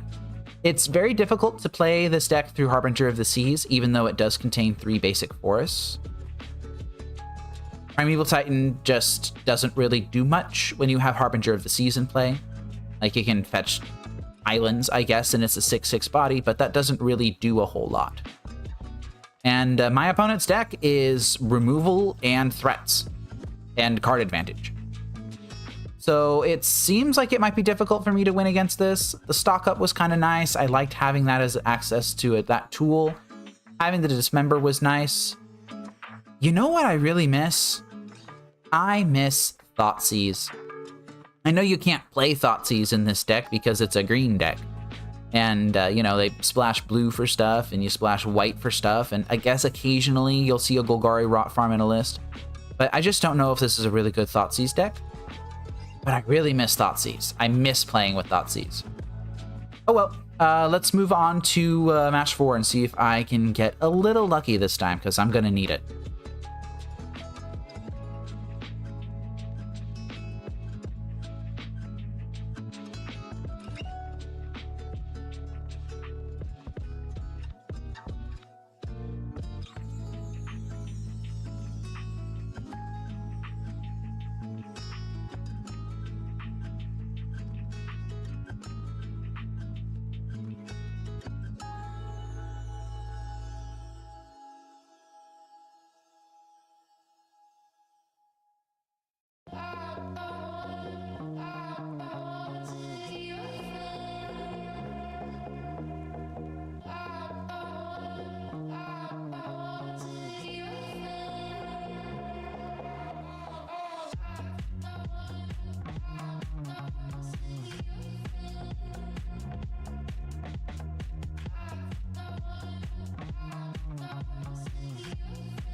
All right, thanks for waiting, everybody. I appreciate it. I'm on the play again in match 4 versus Pipa. And I swear I just restarted my client and it is still slow. I will keep this hand. This hand has a couple Lotus Fields in it, which are decent for ramp once I get an Amulet in play. It's got Malevolent Rumble that can attempt to find a threat. And of course, the Urza Sagas can be threats on their own, right? Just gonna play Urza Saga on 1 and pass turn.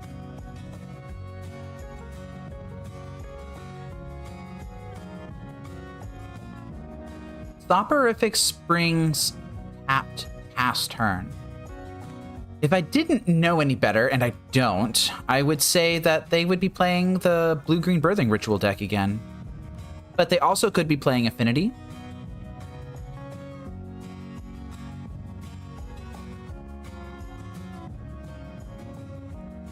But the way that they are not F6ing here tells me that they're probably not on Affinity. Let's go ahead and cast Malevolent Rumble, hoping to hit something good, and I didn't. I'm going to take the Boseiju as insurance against a Birthing Ritual here. There's a non-zero chance that I make a Construct. I feel like I should have made Constructs a couple of different times in this league that I haven't.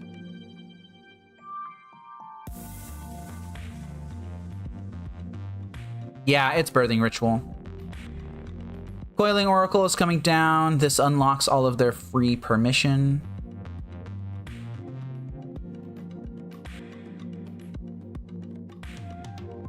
Although I did find Summoner's Pact.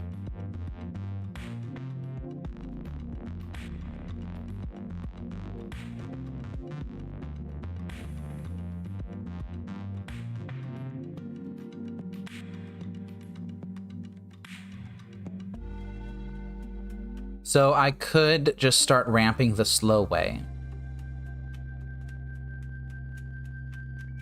If I'm ramping the slow way, do I even want to make a construct, or do I want to save my spawn?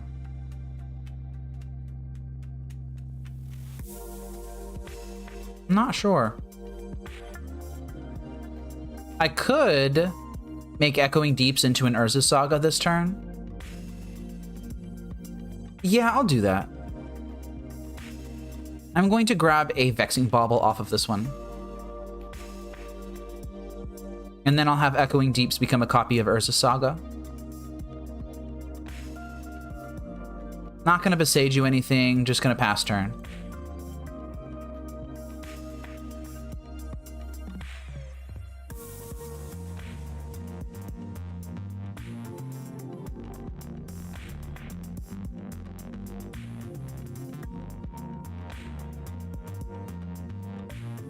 The hero here is just holding back for now, at least.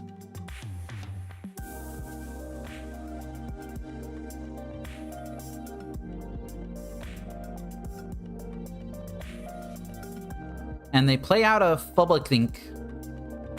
So that means they are tapping out for this turn, at least.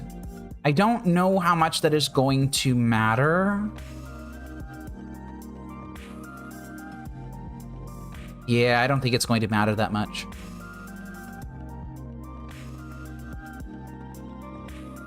I know all their counter magic is at 3 mana. Basuva, huh?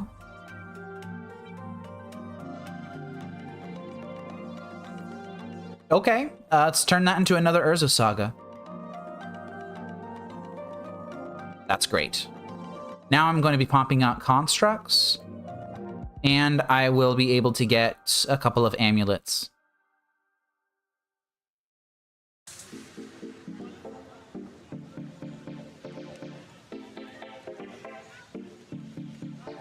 Flashing in an Icefang Quaddle, that was to be expected.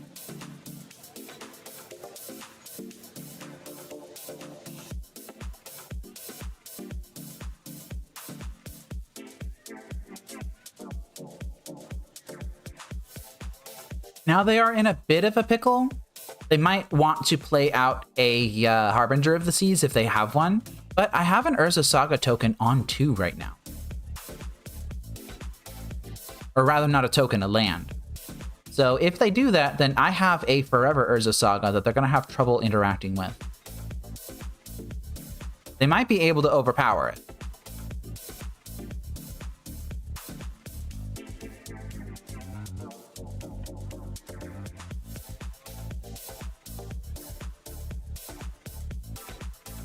Essence Flux, huh? That is a ephemerate in blue. Yeah, you got it. That just cycles the Quantum Riddler, but it also allows it to stick around.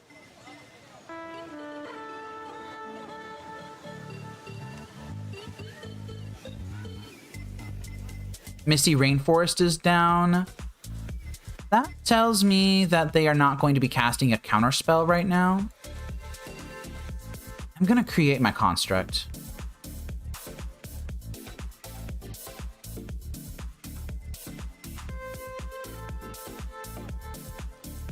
And now I need to think for a little bit. So I have Lotus Field in hand, which means that if I tap out, I can go down to 0 lands and play out a Primeval Titan right now off the back of this Summoner's Pact. If I do that, I can't find Lotus Field. So I would have to do what?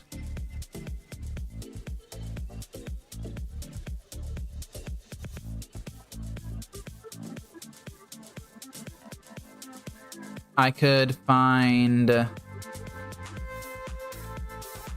something like Gruul Turf and Hanweir Battlements. Give it haste. Trade it for a Quantum Riddler. That doesn't seem very good. And I wouldn't even be able to pay the Summoner's Pact trigger because I would have to lose... Oh no, I could pay the Summoner's Pact trigger because I would still have Boseiju, Urza Saga, Lotus Field when I play Lotus Field, and I could just sacrifice the Boseiju and Saga.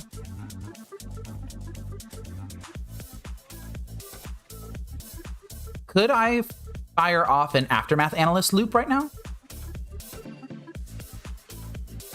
I don't have an instant in my graveyard.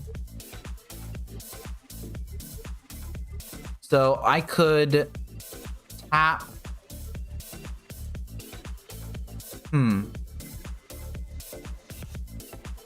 I don't know. I could sacrifice this Urza Saga right now.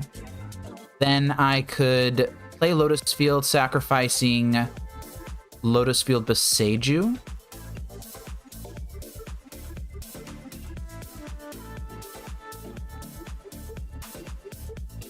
But I don't have the Delirium land, the Shifting Woodland, in order to make that work. I could find the Shifting Woodland off of this Summoner's Pact by Summoner's Pacting for Primeval Titan, casting Primeval Titan, going to get something like, oh, I don't know, Hanweir Battlements and Gruul Turf, bouncing the Hanweir Battlements. That would leave me with Lotus Field and Gruul Turf in play. That would give Primetime haste. Primetime could attack and find Shifting Woodland and something. Not sure what. Then I would be left with Lotus Field, Hanweir Battlements. No, Lotus Field, Gruul Turf, Shifting Woodland, and something else. And then my opponent plays Harbinger of the Seas, and I die with the Summoner's Pact trigger on the stack. And no Titan.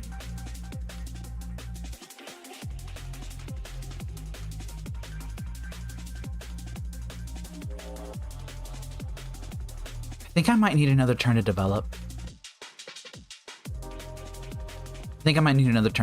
I don't think that any of these options are particularly good. I'm going to create a construct, and I am going to grab an Amulet of Vigor.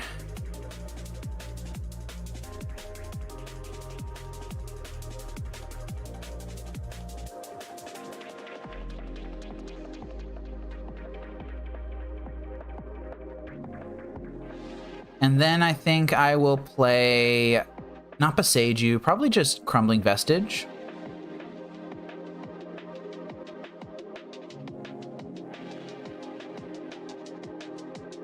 And then I could 𝗟𝗟𝗡 one of their things if I really wanted to.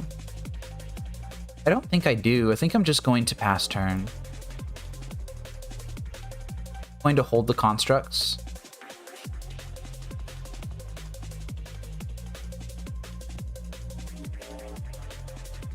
Here they go with another Icefang Quaddle. That's expected. I wonder if they keep an Icefang Quaddle back.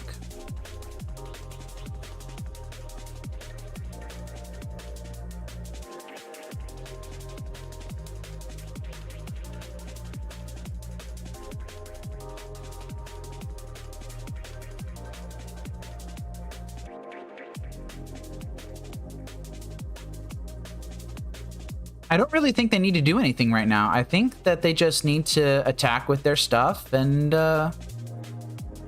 not worry about it.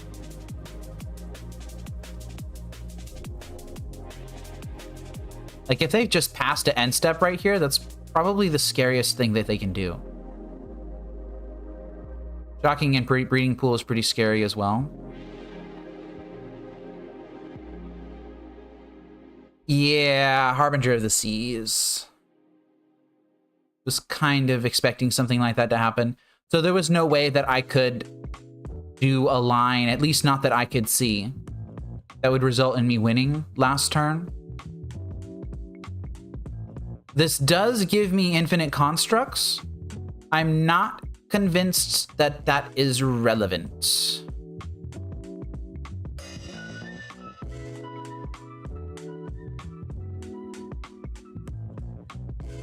I am just going to start swinging. I'm not blocking, so I'm attacking.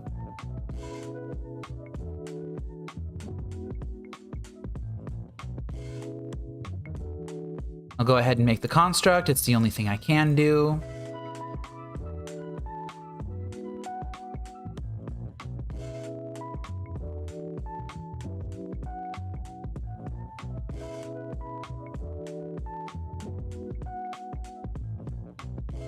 And I'll pass turn.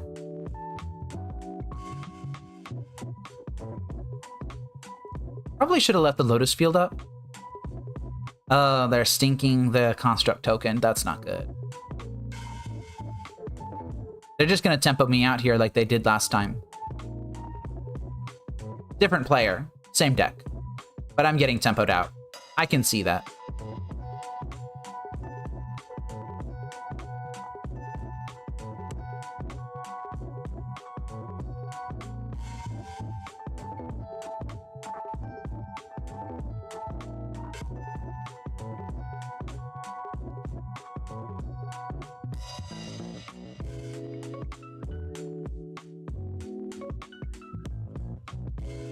And now they know better. They're just keeping their Icefang Quaddles back so that they can block the constructs.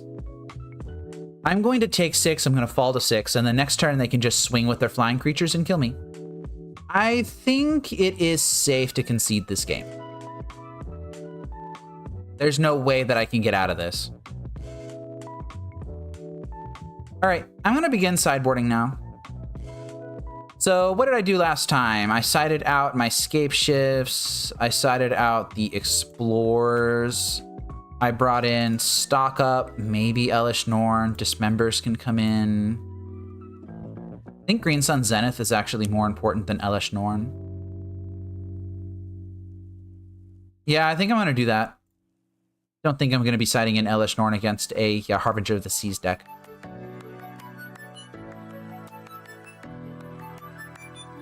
Oh man, this league has been a beating so far. How are y'all feeling? I'm feeling like I'm getting thrashed.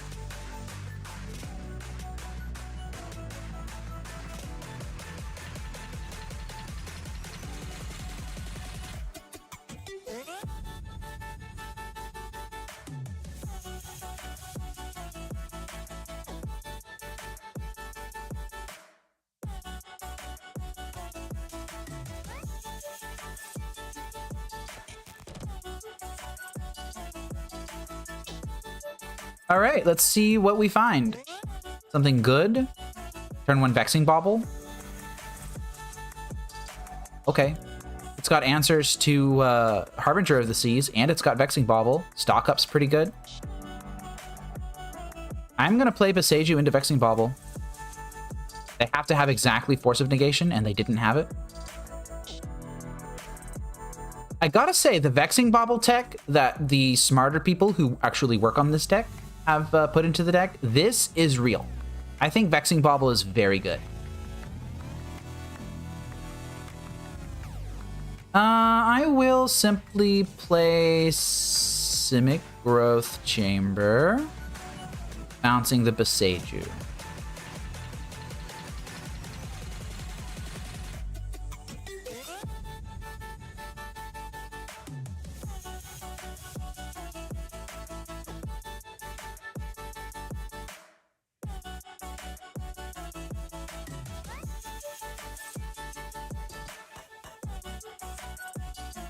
The hero's fetching with Windswept Heath. They're grabbing a basic forest for a main phase Coiling Oracle.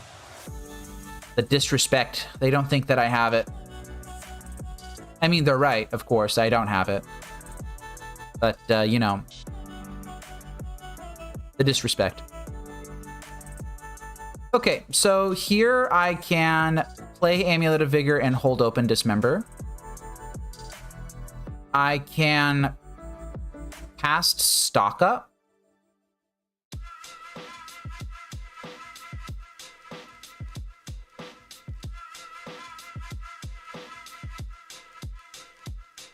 They found the Misty Rainforest, but they were willing to play the Coiling Oracle even if it meant that they were tapped out. That tells me they might not have a consign. So I think I'm going to play the Amulet now. But I'm going to play it off of... Do I play it off of Boseiju? Yeah, I'm going to play it off of Boseiju.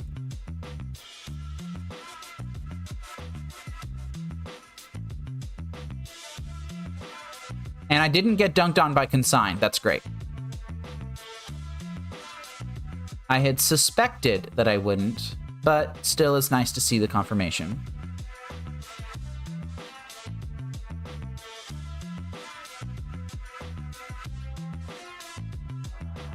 They're fetching with that Misty Rainforest. They didn't fetch with the Misty Rainforest at their upkeep or on my end step or anything like that. And they have the Birthing Ritual now. Do I want to be super aggressive and fire off one of these Dismembers on their Coiling Oracle?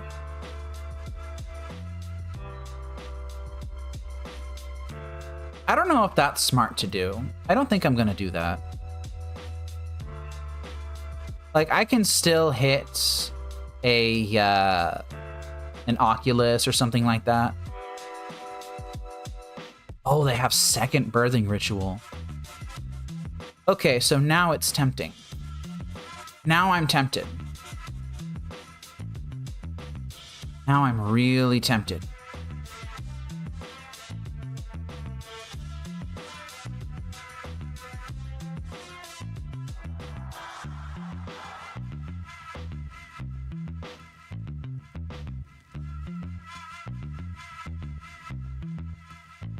I'm worried about what would come out of the Birthing Ritual. I think I'm going to let them do the Birthing Ritual thing. There's not really a way that they can...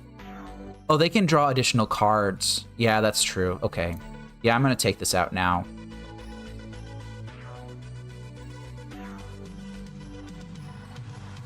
Okay. I don't know if I'm going to regret that or not. We'll see.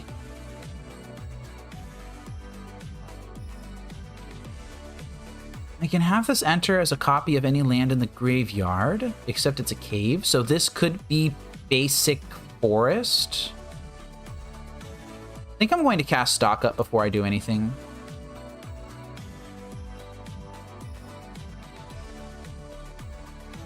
And I want threats here. So I'm going to take Green Sun's Zenith. I could take Arboreal Grazer. I could fetch basic forest off of the Echoing Deeps, copying Misty Rainforest. And then I could play Arboreal Grazer and then put Tolaria West into play and hold open Dismember again. I think that's fine. I think that's fine. Any order for that. All right. Let's go ahead and have it copy the Misty Rainforest.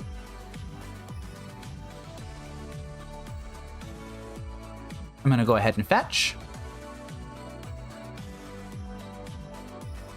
Grab Arboreal Grazer. Put Tweet Tolaria West into play.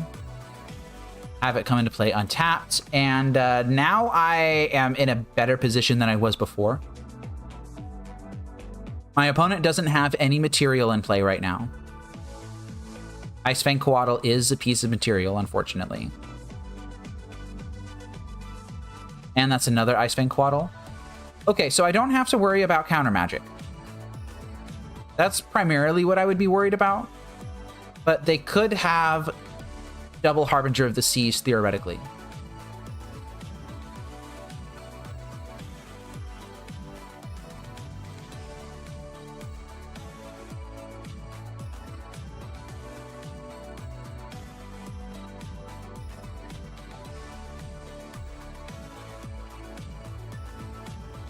They found an Endurance. I'm not worried about that right now.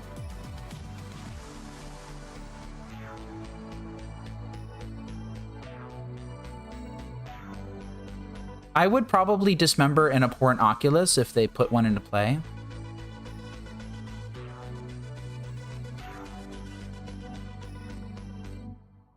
They did find it. That's a ton of pressure, and that's going to happen very quickly. Yeah, I'm going to dismember it. Watch me regret this when they find a Harbinger of the Seas and I just die, but still. Okay, come on, land. Urza Saga, I'll take it. This is now Summoner's Pact for in Primeval Titan. Right. Vexing Bauble is in play. God damn it. Vexing Bauble is in play. Okay, now what can I do? I can do Stone Cold Nothing. Jeez. Was planning my whole turn around that, but I need the Vexing Bauble in play to protect against counter magic.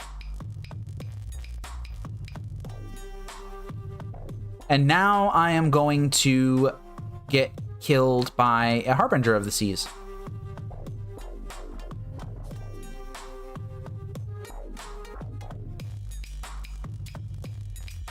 I've dealt 8 damage to myself this game by paying so much life for these dismembers.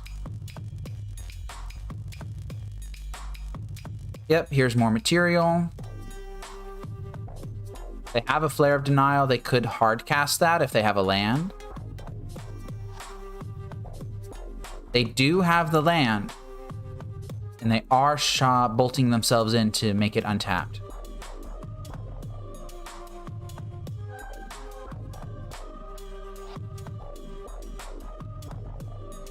Sacrificing their Coiling Oracle for a Harbinger of the Seas. There it is. Sacrificing their Endurance for an Abhorrent Oculus. Yeah, I think this is game. So even if I draw a land here, like, what am I going to do with it? Yeah, I'm going to wrap it up here. I'm not interested in playing this game anymore. Like, maybe I could struggle through it. I could fire off a Zenith into... No, actually, I couldn't even fire off a Zenith.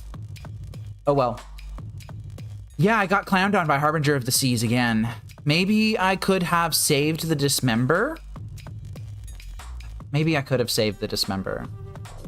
But then I would have needed a way to get around their counterspell too. Again, just not experienced enough to be able to handle that sort of thing. I'm going to move on to round 5 and see what happens there.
I'm on the draw finally for the 5th and final match versus Dennis versus Dennis. My hand does not do much. I'm going to mulligan it. It's way too slow. This is better. I will keep it. Oh boy, what am I gonna bottom though? I might have to bottom the Zenith. No, I don't think I'm gonna bottom the Zenith. I think I might bottom the Explorer. No, I'm gonna bottom the Zenith because I would be using that Zenith as an X=1 to find a oh, what's that card called? The Arboreal Grazer. And Explorer's kind of like an Arboreal Grazer in this hand anyway, except it also draws a card. So Talaria West, gonna play that.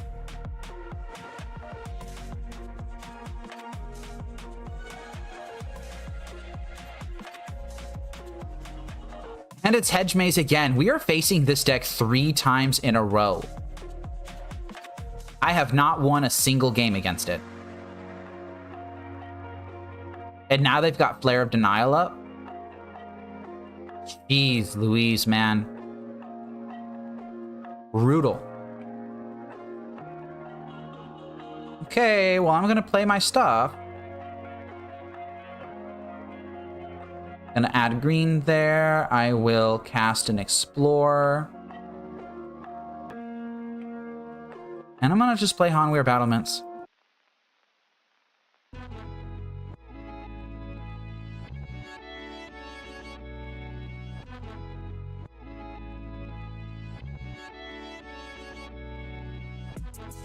They got a Verdant Catacombs. I don't think we've seen Verdant Catacombs this whole time yet.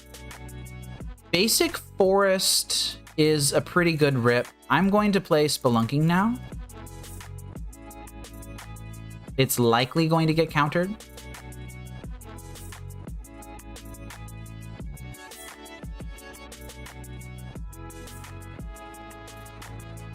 Yeah, they're fetching here. They've got a hard counter for this. Force of Negation, Flare of Denial, stuff like that. Those all work.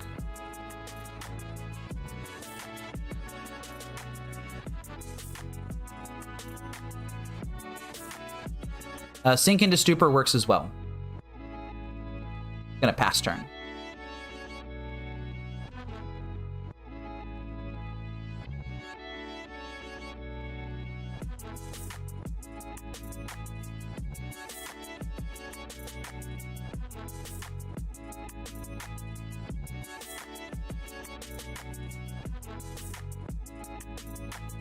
Okay, so my opponent just played a Coiling Oracle, drew an Icefang Quaddle, and passed turn again.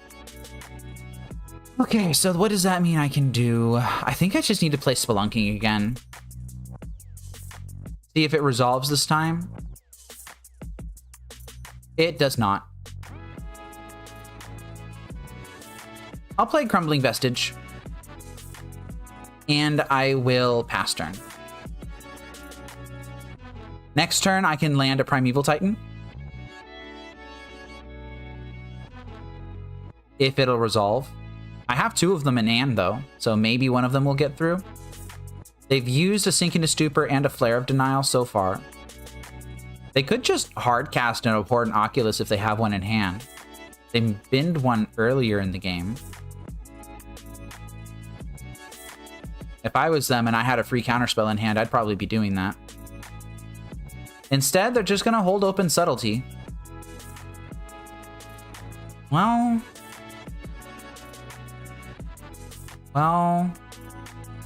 here we go. Crumbling Vestige. Oh, wait. I can play Echoing Deeps here. I'm not going to. I'm going to play Crumbling Vestige. I'm going to make a green and cast a Primeval Titan. This is almost certainly going to get interacted with in some way. I suspect a Subtlety, and there's the Subtlety.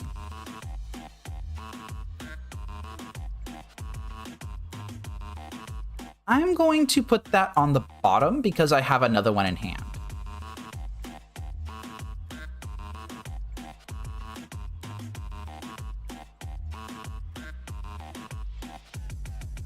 I'm going to take a swing in, falling to 13 here, and they're just holding open mana. They know what they're doing. Ah, Simic Growth Chamber, huh? Yeah, I'll play that. I'm going to bounce a Crumbling Vestige. And next turn, I will have the correct colors necessary to cast Primeval Titan. Not that I think it's going to do much. They're casting double Icefang Quaddle, and they've got a lot of material in play now. Boiling Oracle, Subtleties hitting for 3 power. We got a couple of just snakes, flying snakes, I guess. Taking a hit down to 7. If they have another Subtlety, then I'm just dead right now. If they have an Abhorrent Oculus, then I'm dead. If they have another Icefang Quaddle, and I'm dead. A lot of stuff that kills me. Okay, well, let's do the only thing that we can do because I have no agency in this situation. And they're going to do the only thing that they can do, which is to hardcast a Subtlety and win the game on the spot. All right, I will accept that. We have not won a single game one this entire league, and in fact, I'm running really badly. So how did I sideboard the last 2 times? It was something like bring in Dismembers, bring in...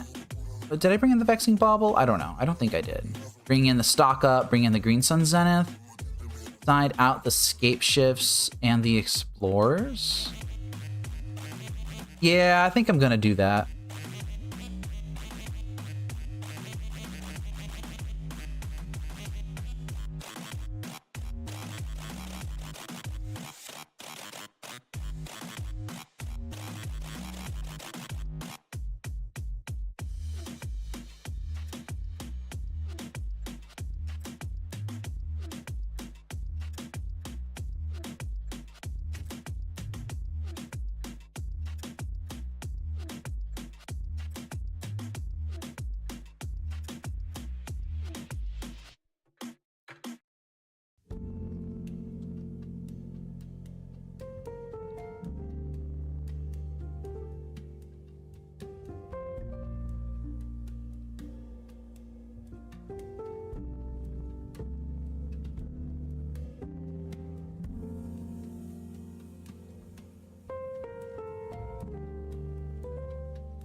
Yeah, I'm reading the Bible that Dom Harvey made, and he says that if you encounter Harbingers of the Seas or Magus of the Moon, then you're pretty much just fucked.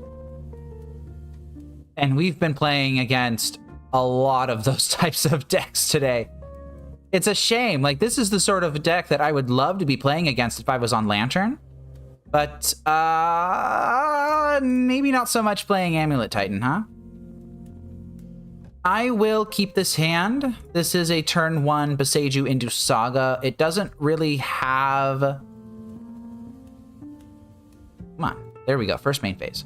It doesn't really have a threat in it, but I think that's okay. You can't mulligan to threats all of the time, I think. Who knows? I might be wrong. I have no idea. But this is just what I'm going to choose to do.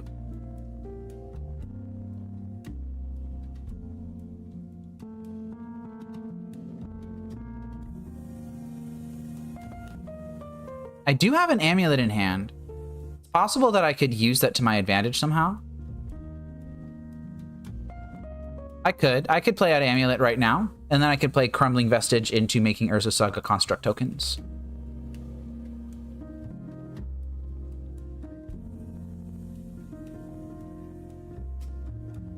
And I think I'll just do that now.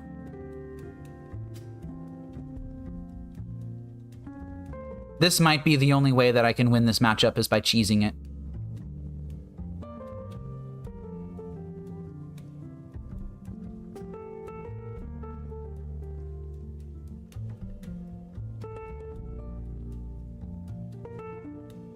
Coiling Oracle is coming down, and it is going to flip what? Another Coiling Oracle. That's great.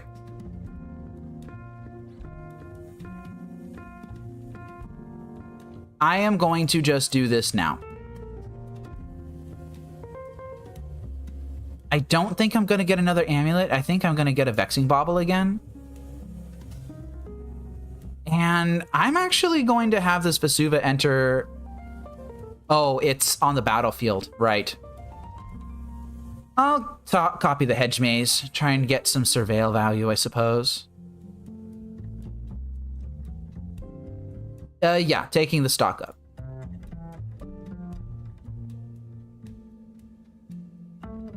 Swing in for 4.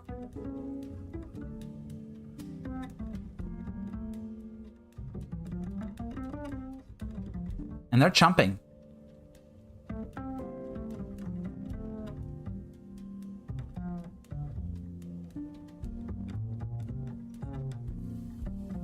This might be a Harbinger of the Seas. It's not. It's a Shardless agent. So this will almost certainly find a Birthing Ritual. Oh, but it doesn't. It finds an Icefang Quaddle, and it gets countered by Vexing Bauble. Okay, that's decent. So they cast a 3-mana 2/2, basically. Put an Icefang Quaddle in their graveyard. Okay, and I'm feeling a little bit better about this for the first time, I think, this entire league. I'm feeling like I might have a fighting chance this game. I'm going to take Green Sun Zenith. And I think Crumbling Vestige. And those can go on the bottom in any order here. And I could just play the Aftermath Analyst now. Yeah, I'll do that.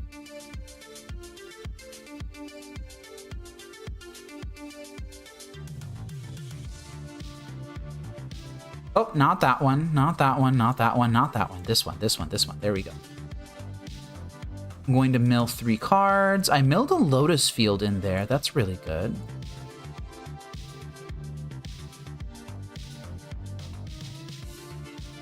Okay, they're chumping one of them, taking a little bit of damage.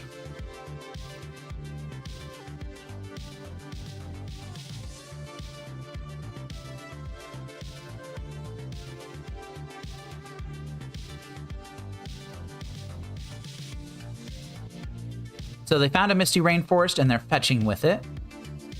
Just for a Hedge Maze, huh?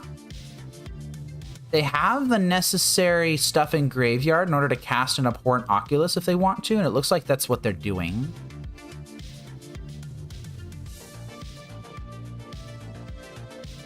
All right, well, they've got their threat in play.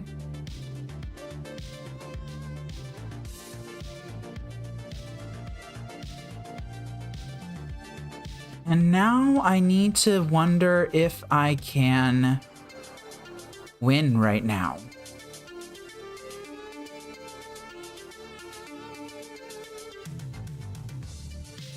Aftermath Analyst, sacrificing that would allow me to bring back Urza Saga, Lotus Field, Crumbling Vestige.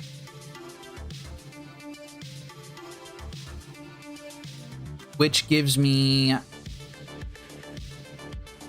6 mana in total. The Mirror Pool makes 7, which actually is enough to Green Sun's Zenith for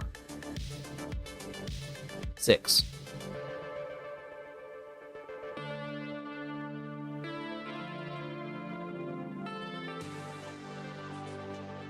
Once I do that, what do I do? I'm not sure, but I am going to execute this now.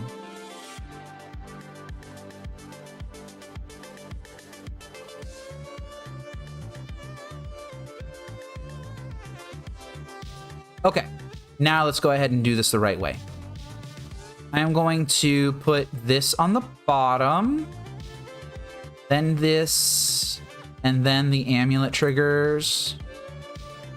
And then the Urza Saga will gain the ability to tap for mana. I don't need to be tapping these quite yet. Let's just make sure that I have this correct. 1, 2, 3, 4, 5, 6, and then the mirror pool. So I'm going to do it like this. I will make green. I think I'm going to sacrifice the Lotus Field and the Vestige here. That's good. That taps for mana. This mirror pool will enter tapped, and Amulet will untap it. That's very good. And now I can Green Sun's Zenith for literally everything.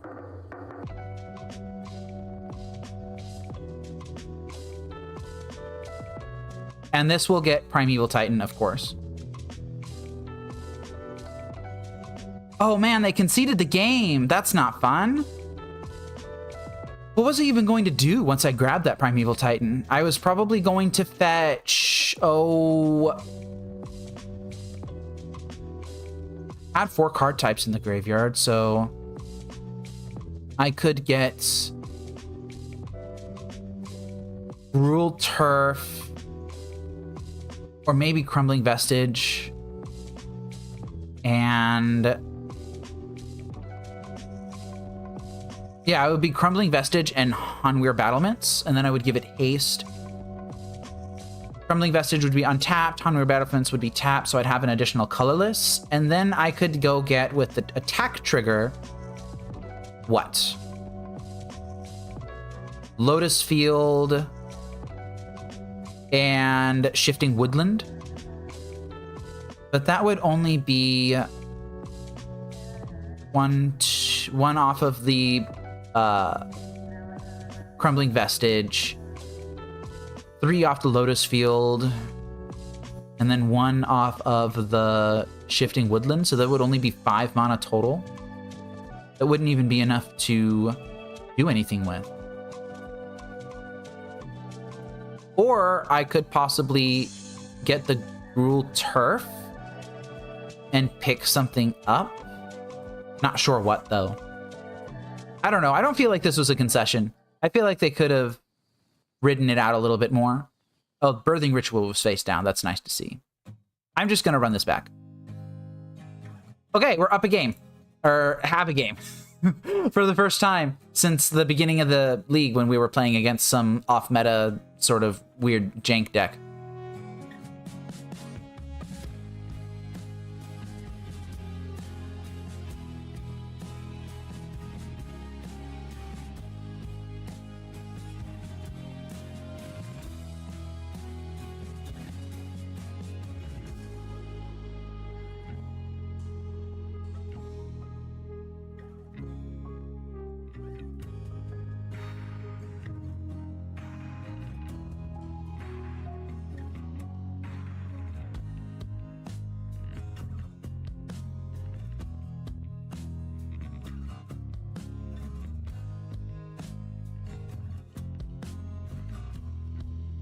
All right, it is the final game of the final match. My opponent is doing what? They kept 7, and I need to decide if I'm keeping 7 too. This hand will play Forest into Grazer into, geez, something, I guess. It could be another Forest, this Vesuva. And then I have these 5 lands, and then eventually I can cast a Titan, I guess. I don't know if that's good enough. This doesn't even have a Vexing Bauble in it. It has no interaction. I'm gonna mulligan. This is a similar hand, but I think I'm gonna keep it. I will likely be bottoming the Spelunking. Yeah, I'm gonna bottom the Spelunking here.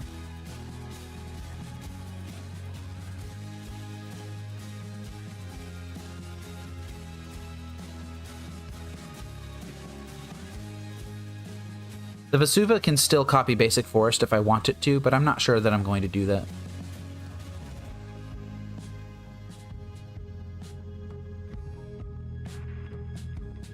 They surveilled the top. Another Grazer. You don't say. Okay, Grazer into Saga. Pretty decent start.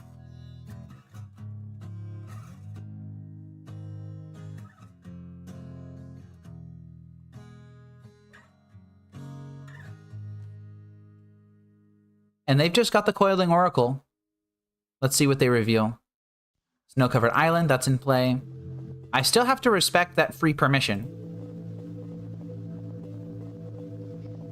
Oh, that is a second Urza Saga, huh? That's kind of disgusting. I think I'm going to play it and hope that they don't have a Force of Vigor.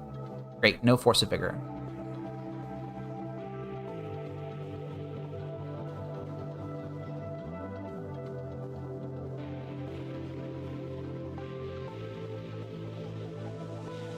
And they are just doing nothing here.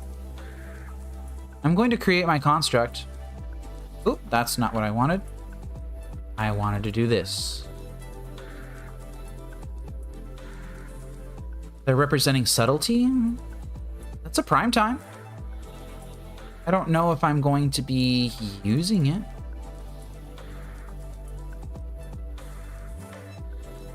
But I think I'm going to be getting Vexing Bauble off of this one. Yeah, I'll get Vexing Bauble here.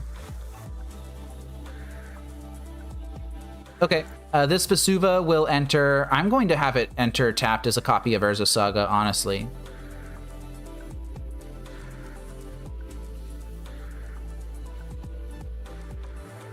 And I'm going to continue beating down.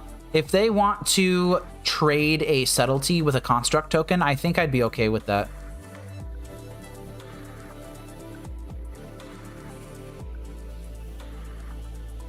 Are they really doing it?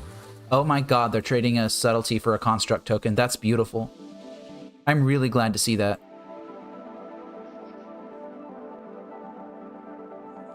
Urza Saga's doing its job.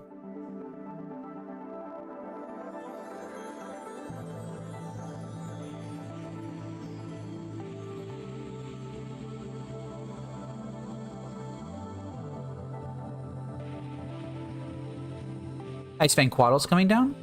It has Death Touch. So I don't think the constructs are going to be a good plan any longer. And it looks like they're just holding open counter magic.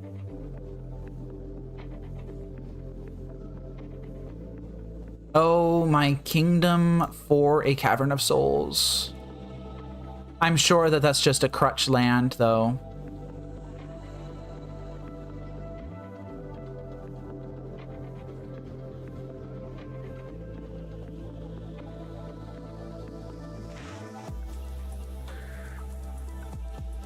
I think the reason that it's not seeing play in lists anymore is because the pros know how to play without it. And they are just going to counter everything. My whole life, all countered. I will have to go get a Amulet of Vigor out of the other Urza Saga.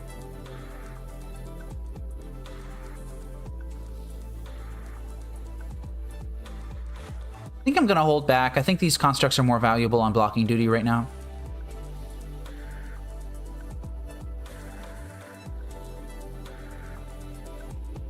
Maybe there was a more skilled way that I could have done that. For example, I could have put the amulet getting ability on the bottom, and then the construct ability on the top, and then I could have let the construct ability resolve and then activated it.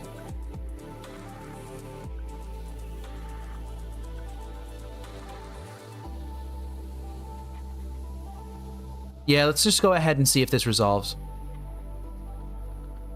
It does. Amulet of Vigor is coming down now. Don't have any blue, so I can't use this stock up.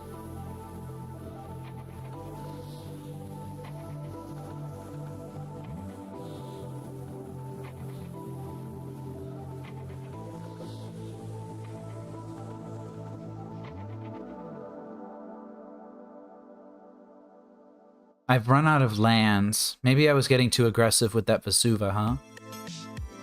I suppose last turn I could have used Gruul Turf to bounce the forest, and I could have made a construct. Don't know how good that would have been. I think it's time for me to stop being afraid of attacking.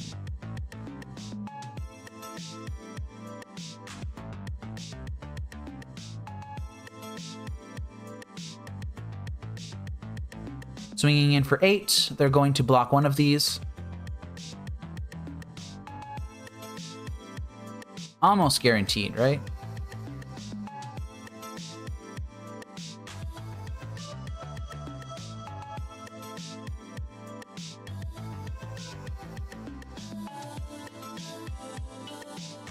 All right, here's the block.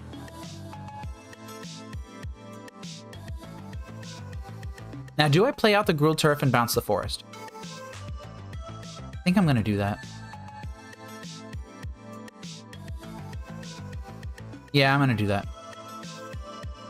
This doesn't matter. I'm just going to bounce the forest. I'm going to try and develop land drops. And pass turn. A shame that I don't have blue for stock up. Would really love some blue right now.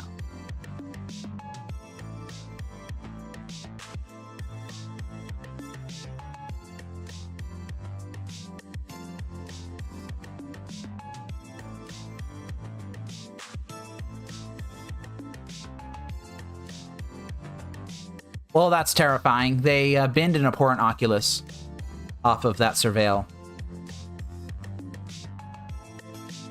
Tells me that they might have another one in hand.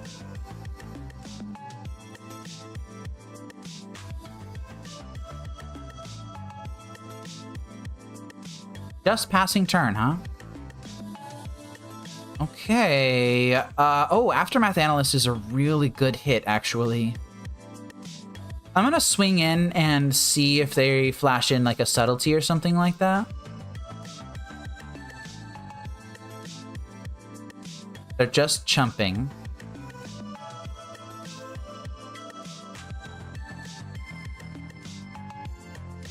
Force of Vigor.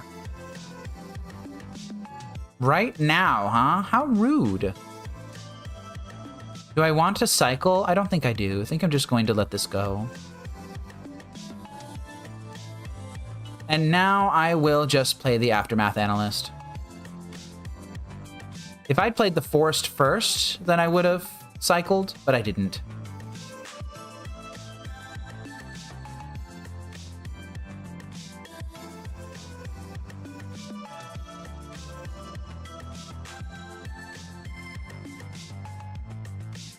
Aftermath Analyst is going to trigger. I didn't really hit anything good there.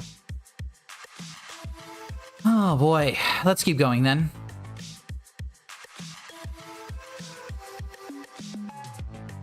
Any untapped land next turn lets me pop the Analyst, which gets me 2 Urza Saga token, Urza Sagas. But they bolted in a Soporific Springs. I don't know what that means. I don't know why they need 7 mana here. Oh, they're just sinking to Stupering on the Aftermath Analyst when I don't have enough mana to pop it. And now they're going to use a Subtlety to counter it, probably. Yep, that'll do it. That will definitely do it. Just gonna try and land it again.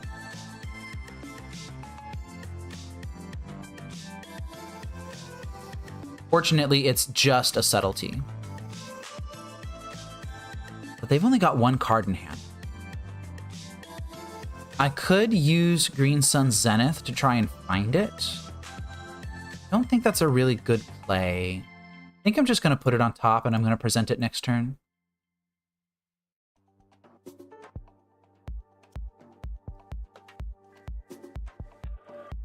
All right, I'm slowly running my opponent out of cards in hand here. But they have so many lands in play. They can do whatever the heck they want. I'm not going to block this. Ending turn. And let's do it again.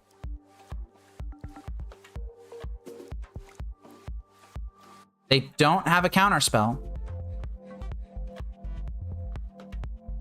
So now if I can draw a land, then I will be able to pop the Analyst. That'll be pretty good. Get some lands back.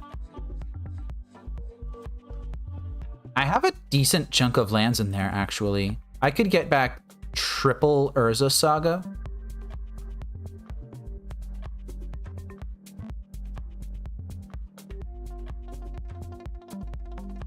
I have an Echoing Deeps in my graveyard that could copy the Urza Saga. Now, the rules kind of changed about cards in graveyards and stuff. And cards coming into play a little bit ago with Blood Moon. It wasn't the most recent change with Blood Moon, where Blood Moon allows Urza Saga to stick around now. It was a different change a while back that changed how lands with Enters abilities interacted with Blood Moon. Blood Moon will shut off lands before they enter, so stuff like Gruul Turf won't bounce a land with a Blood Moon in play, as we saw earlier in this league. But that also kind of affected how cards like Echoing Deeps work. So if Echoing Deeps and Urza Saga are entering in at the same time, then Echoing Deeps will see the Urza Saga before it enters, and then you can copy it. But it doesn't work with Vesuva. So this Vesuva will have to copy a land that is already in play. Come on, untapped land. Crumbling Vestige, I'll take it. I will definitely take that.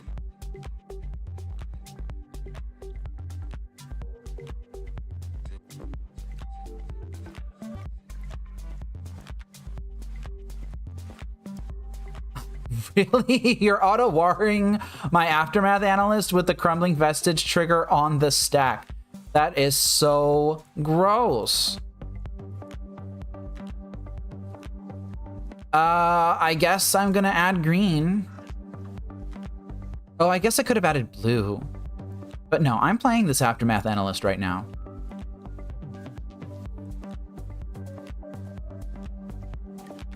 And I get to mill 3 more cards. They are really trying to keep me off of whatever is going on over there. They're really trying to keep me off of it. No, I'm going to save the Dismember. I could Dismember now. I'm not going to. Just to buy some time against this Subtlety. I'm just really worried about Harbinger of the Seas here. I think I will use my Arboreal Grazer, though.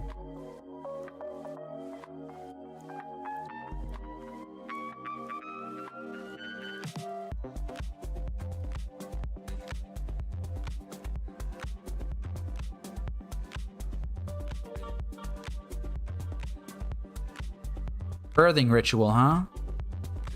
Yeah, that comes into play.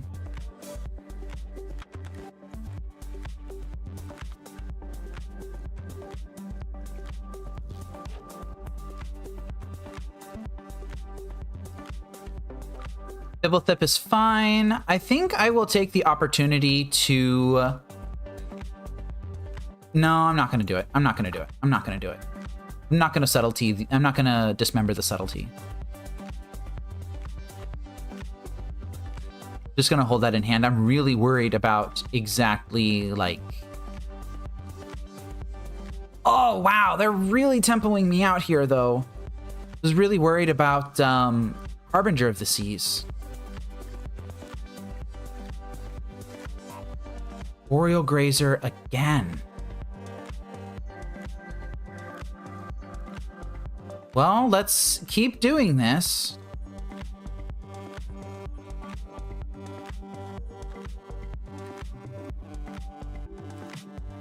I'm getting more and more stuff in my graveyard. Yeah, Arboreal Grazer with no lands coming down. Nope, no lands, sorry.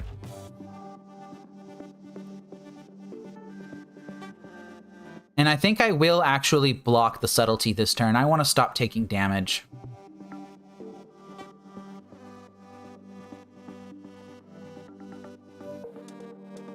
Okay, Coiling Oracle is coming down. They revealed a Harbinger of the Seas. So, yep, I am glad that I have that Dismember still.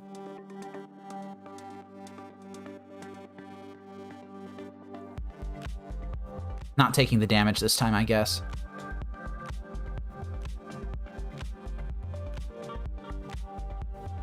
Harbinger of the Seas is coming down. And Birthing Ritual is going to trigger here.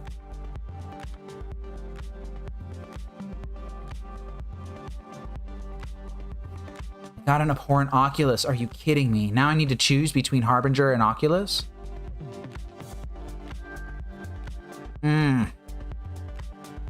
This is not a good spot for me. I mean, it just has to be Harbinger. I'm gonna go to 6 to do this? Ridiculous. And they just have the counterspell anyway, so it doesn't matter. Okay, well, I got tore apart by this deck 3 times in a row. That's embarrassing. Maybe not embarrassing, but more frustrating. Pretty frustrating, actually. Yeah, I'm gonna wrap it up here. All right. All right. Well, y'all just watched me get spanked by blue-green, whatever that deck is, 3 times in a row. Let's go ahead and wrap up the league.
I'm not going to lie. I'm exhausted.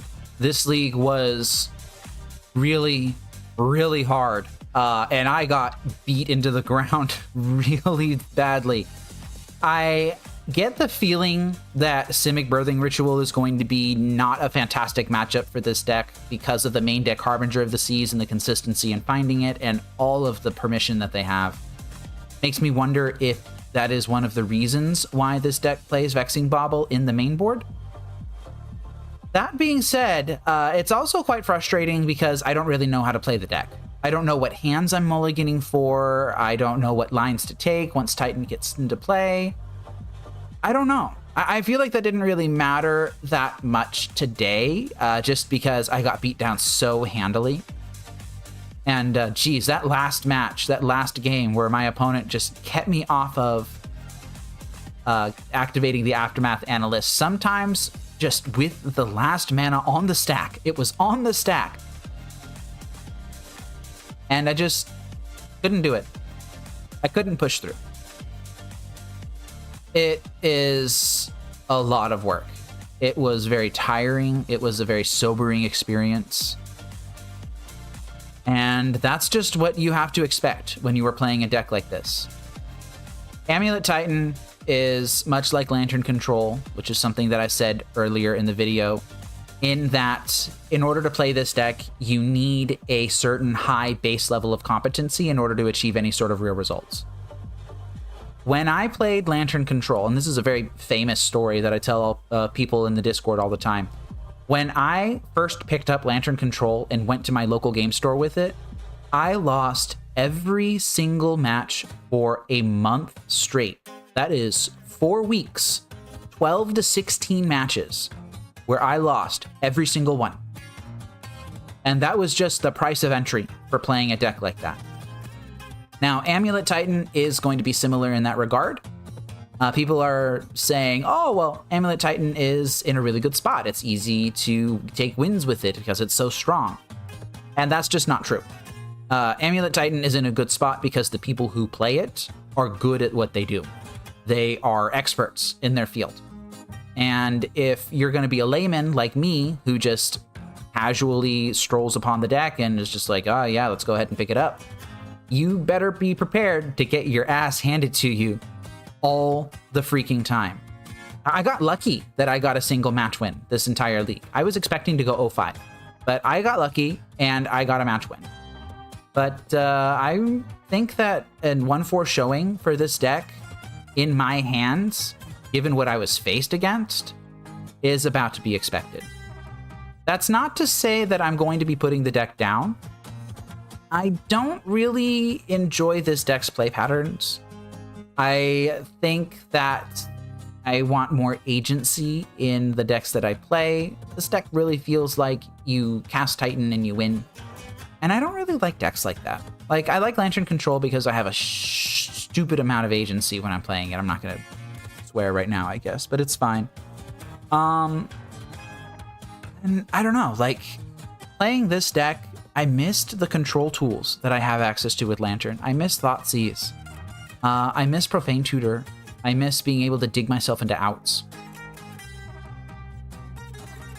So maybe I won't pick it up for a while because of that. I'm not really deterred by the losses I can get over with, but the play style is something that I'm not particularly enjoying. I would like to play a deck that has Thoughtseize in it, that is good against other decks. I have been considering moving to Legacy and doing something like picking up Dimir Tempo, something that gives you a ton of agency. I might do that. Dimir Tempo is really expensive because it has Tamios in it. But yeah, seems like it would be a fun time. And yes, Belle, you're talking about the Dom Harvey's Bible, right? This guy right here. I read this entire document. I read it front to back, the whole thing, all 60 pages or whatever. And unfortunately, matchups, I don't believe. I think Dom updated it earlier today. So, oh, but there's still no section on the blue-red. There's still no section on the blue-green, whatever deck it is, the Birthing Ritual deck, which I played against a lot of today. They had consigns, they had this. Just, geez. But yeah, I read this whole thing. I familiarized myself with some of the lines. This table was very helpful. I my head was kind of spinning once I started getting to the Aftermath Analyst loop, but you know, that's in here and it's here as a reference. So I had this pulled up the entire time. It's just that I never really got to the point this league where I could activate the Analyst loop because I just got beat down so badly. So yeah, if you're going to be playing Amulet Titan, join the Amulet Titan Discord. It's linked in the description of this video and of the live stream. Talk with the people there and be prepared to lose a lot. You have to really like the play pattern of this deck and really like how this deck functions in order to play with it. I did that with Lantern Control, and I grit my teeth and I bore it through a long time where I didn't win a single match in order to get to the basic level of competency that I have with Lantern Control now. And with something like Amulet Titan that has, you know, an actual community with a lot of people in it that are all really good at the deck, the skill ceiling with people who can play Amulet Titan, I think, is far higher than the skill ceiling of people who play Lantern. I think that even though I am one of the better Lantern players, and that there are only a small number of active Lantern players that are better than me at playing the deck, I think that the average Amulet Titan player is probably got a skill ceiling that is even higher than mine when it comes to the deck that they're familiar with, just because there's so many more players and the deck is so much more powerful and it's more interactive, and you've got a lot of people who have a lot more reps with it. But you need to be prepared to do a lot of losing. And I will wish you the best of luck. I'm probably not going to be picking up this deck again, just because I don't really like the play patterns of it. But, you know, if you want to try it out, now you know what it's like to get your ass beat for text notes 4 matches in a row. I've been streaming for a decent chunk of time now, about 3 hours? Over 3 hours now? And now you have 3 hours worth of data to realize just how badly you're going to get beat up when you play this. Let me see. Yeah, I do think that the Bounce Land and Kamigawa lands, the Channel lands, I think that's a really good upgrade to this deck. They were really, really searching for answers to things like Blood Moon for a long time. And they, you know, managed to figure it out. The Boseiju especially was a huge upgrade to this deck. Oh, you've been playing it since Hive Mind. Honestly, I think Hive Mind would be more fun. It's worse, for sure. The deck's construction nowadays doesn't even go up to the full 4 packs. But yeah, I'm glad that you're enjoying it. If you want to share some lists or something and maybe meet me in the Amulet Titan Discord, which is where I'm talking right now. Yeah. Go ahead and do that. Seems like a lot of fun. I am going to wrap up for now. I will be back next week with some interesting stuff. Probably going to be releasing my standard Lantern video. Maybe I'll find something else that I can do. Maybe I'll pick up like a Legacy Tempo deck or something if I can afford it. But we will see. I will talk to you all next week. Thank you for tuning in. I really appreciate it.